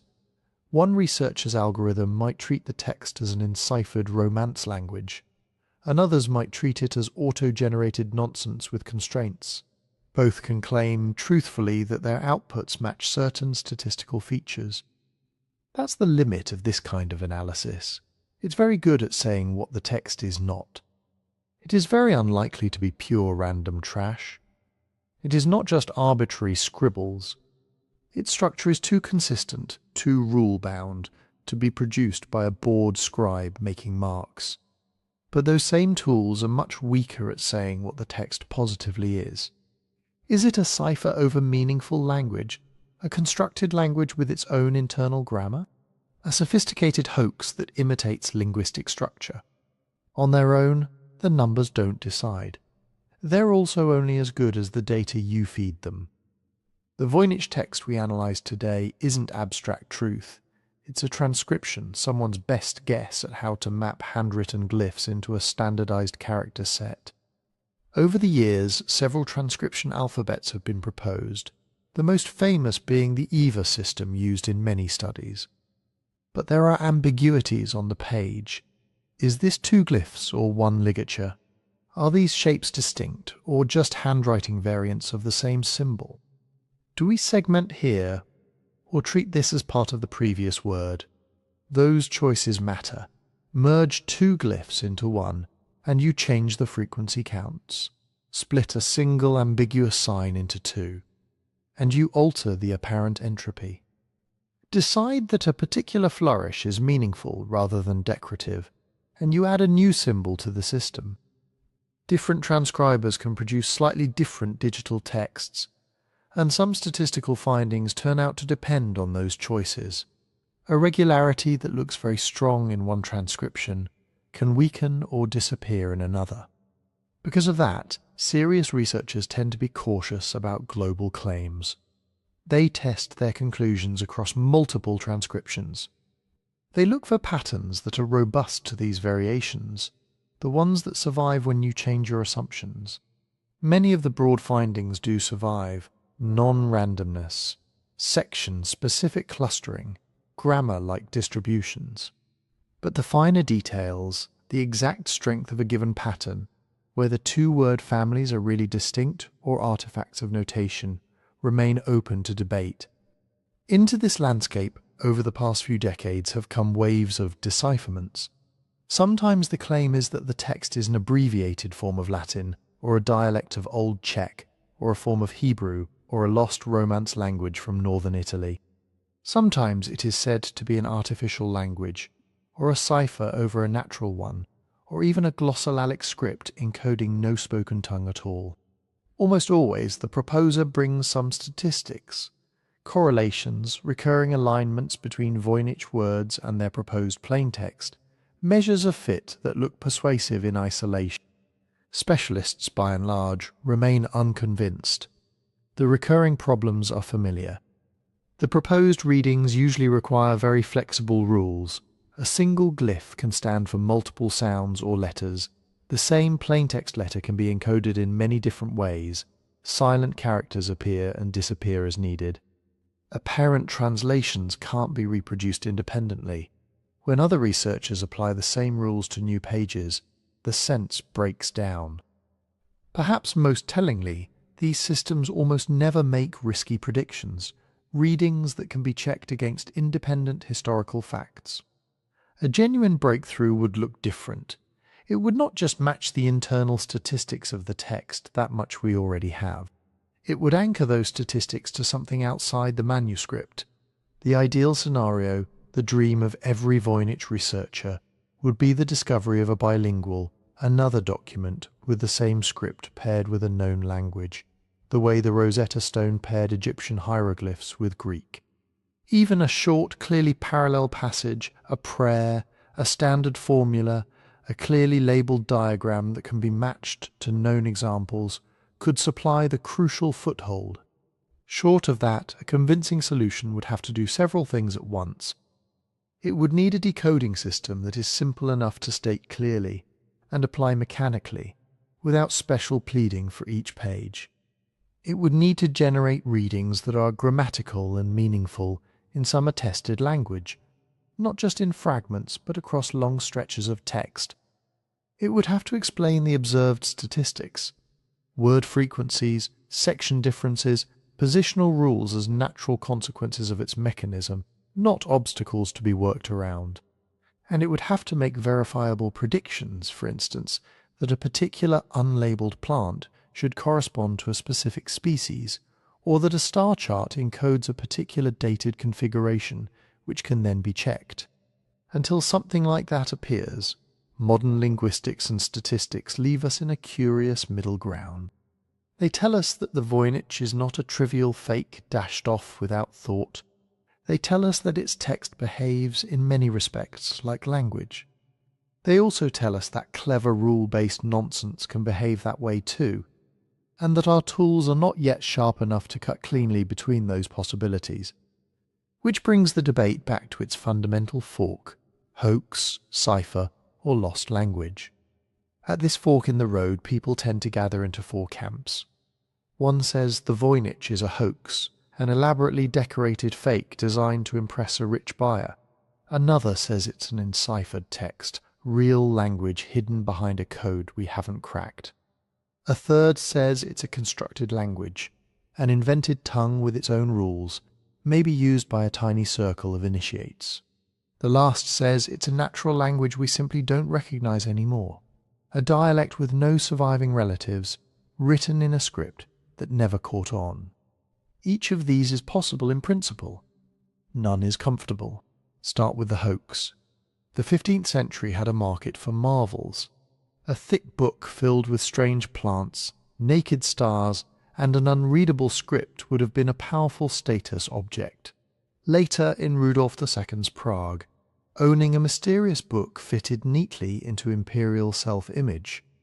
A clever forger could have leaned into that, copy the layout of real herbals and astrological manuals, distort the plants just enough, invent a script that looks vaguely like writing, and you have something that feels plausible without ever needing to say anything.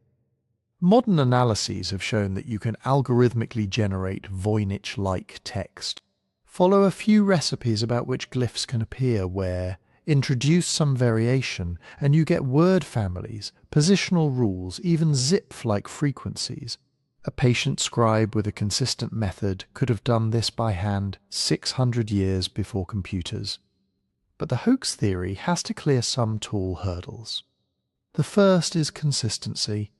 The Voynich text is not just patterned, it is patterned in a way that stays remarkably stable over hundreds of pages. Word families behave the same way in early botanical folios and late recipe pages. Section-specific vocabularies appear and reappear with discipline. If this is meaningless filler, it is filler generated by someone who could maintain a rigid, invisible rule system day after day without obvious slips. The second is effort. Parchment was expensive. So were pigments. The vellum has been radiocarbon dated to the early 1400s. The quire structure suggests a planned codex, not random scrap reuse. For a medieval or Renaissance hoaxer, this would have been a costly, time-consuming project. The likely payoff is speculative at best, and because the parchment dates to around 1400, a much later forger would have had to obtain a large stock of century-old blank bifolios that somehow survived unused, then orchestrate a forgery whose materials accidentally match that date band. Could it be done? Yes. Is it the simplest story? Not obviously. If you move to the cipher camp, the costs make more immediate sense. Imagine the manuscript as a technical manual or private notebook that its owner really did want to keep secret. Medical recipes, astrological judgments, proprietary knowledge. In that case, the unreadability is a feature, not a bug. Cryptographers have explored a whole zoo of possibilities. Null ciphers, where real text is hidden among garbage.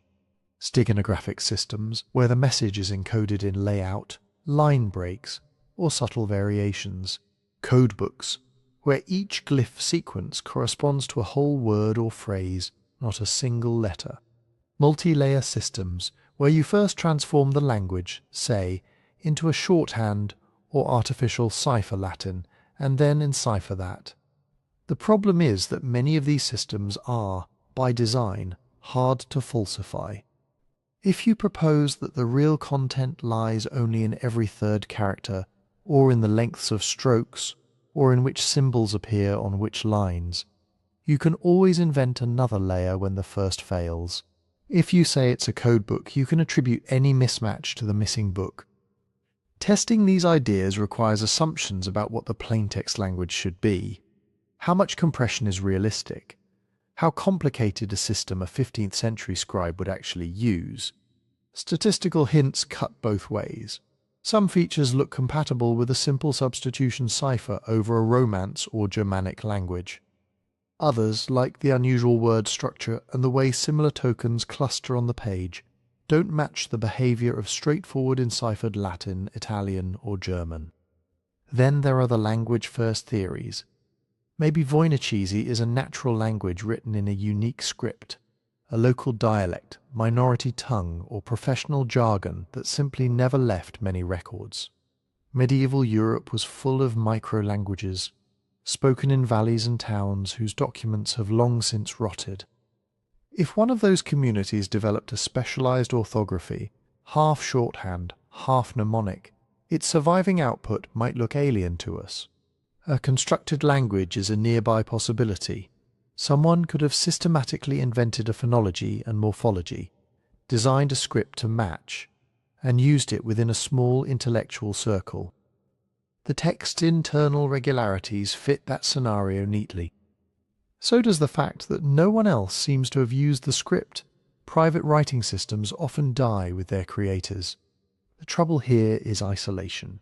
Real languages and even private scripts tend to leak. Loan words appear in other texts. Bilinguals leave traces. Marginal notes explain oddities. So far the Voynich script appears nowhere else. No other manuscript has turned up that uses these glyphs to gloss a known tongue, or even repeats a short phrase we can recognize. Where does that leave us?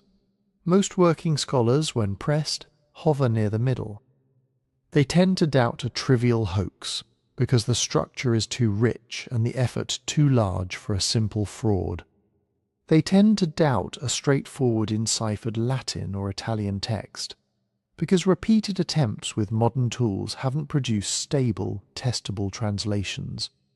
They leave room for more exotic ciphers and for the possibility of an unknown or constructed language, but admit that the evidence is thin. What would change minds is not another clever pattern, but an anchor, a short bilingual, a second document in the same script with marginal glosses, a decoding method that can be applied by skeptics and still yields coherent, historically plausible readings across many pages without ad hoc fixes. Until something like that appears, all four families of hypotheses remain technically open. The manuscript sits in the Beinecke Library, 600 years of ink on early 1400s vellum, quietly refusing to tell us which story is true. So where does that leave us, practically, right now, 600 years after someone dipped a quill into ink and began?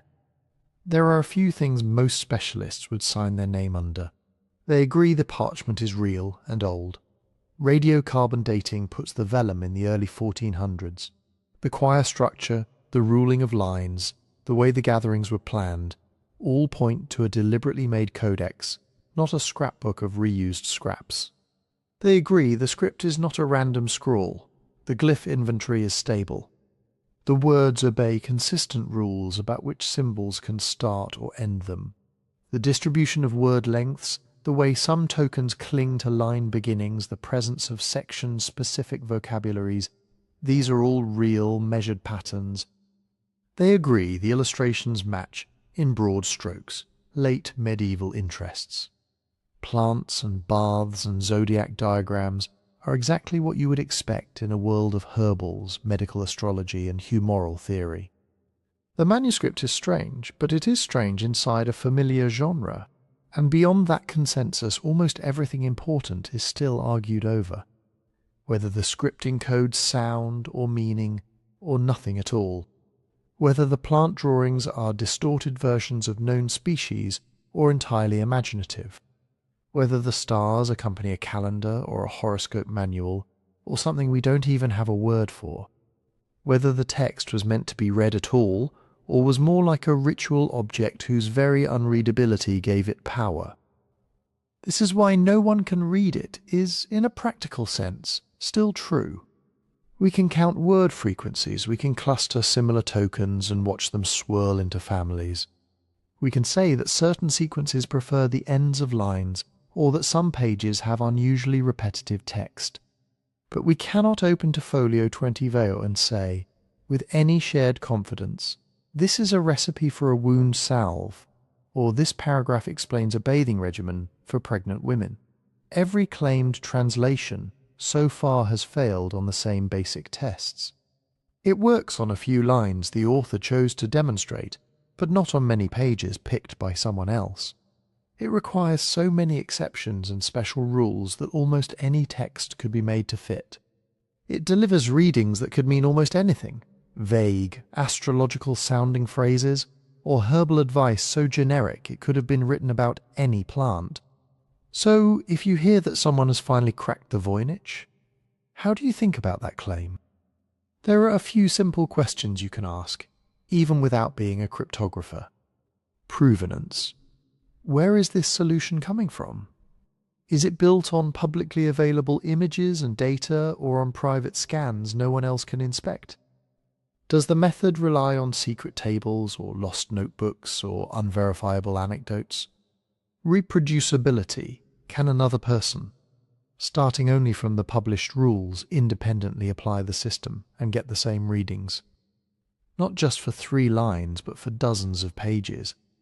If the answer depends on the original solver's intuition, feel for the language, or gift, that's a red flag. Predictive power. Did the method make risky predictions that could be checked? For example, this page should contain an unknown plant with these features, or this zodiac chart should have an extra missing folio here. Or did it simply retrofit meanings to pages we already know are about plants, stars, and baths? Peer scrutiny. Have specialists in medieval manuscripts, historical linguistics, and cryptanalysis had a chance to examine the proposal, criticize it, and try to break it? An idea that only survives inside its creator's circle is not yet strong evidence, no matter how elegant it looks on a slide. Underneath all of this is a deeper lesson the Voynich keeps teaching, whether we listen or not. Some artifacts sit right at the edge of what our evidence can support. They tempt us to jump the gap, to fill silence with stories, to turn thin data into solid narrative. The manuscript is a kind of training ground for resisting that urge. It rewards patience. It punishes certainty. It asks us to hold several possibilities in our heads at once, and to let them remain possibilities. To say, this looks like a plausible explanation, given what we know now, instead of, this is what happened. To separate what the measurements actually show, ink composition, glyph frequencies, choir structure, from the stories we build around them. If you enjoy wandering through questions like this, we've put together a book that lingers in the same kind of mysteries. Slow, careful history you can fall asleep to. You can find it at sleepytimehistory.com, and for this week there's a small discount for viewers of this series. The Voynich Manuscript, in the meantime, continues to sit in its climate-controlled box at Yale, refusing to collapse into a single neat explanation. It is an active, living mystery, not because it hides a code we just haven't guessed yet, but because it keeps forcing us to confront the limits of what we can know about the past. And there is a kind of quiet comfort in that. Not every page in history will turn for us. Some will stay closed, their meaning just out of reach. Learning to sit with that, to let the not knowing be part of the experience, rather than a flaw to be fixed, might be the most valuable thing this unreadable book has to teach. So, as we step back from it, what actually remains on the table, after 600 years of speculation have been pared down by ink analysis, radiocarbon tests, and careful cataloguing?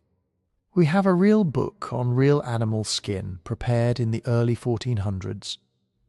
The vellum isn't fantasy, it's been dated from multiple samples. The gatherings are sewn, the margins ruled, the quires numbered. Someone, or more than one someone, planned this as a coherent codex.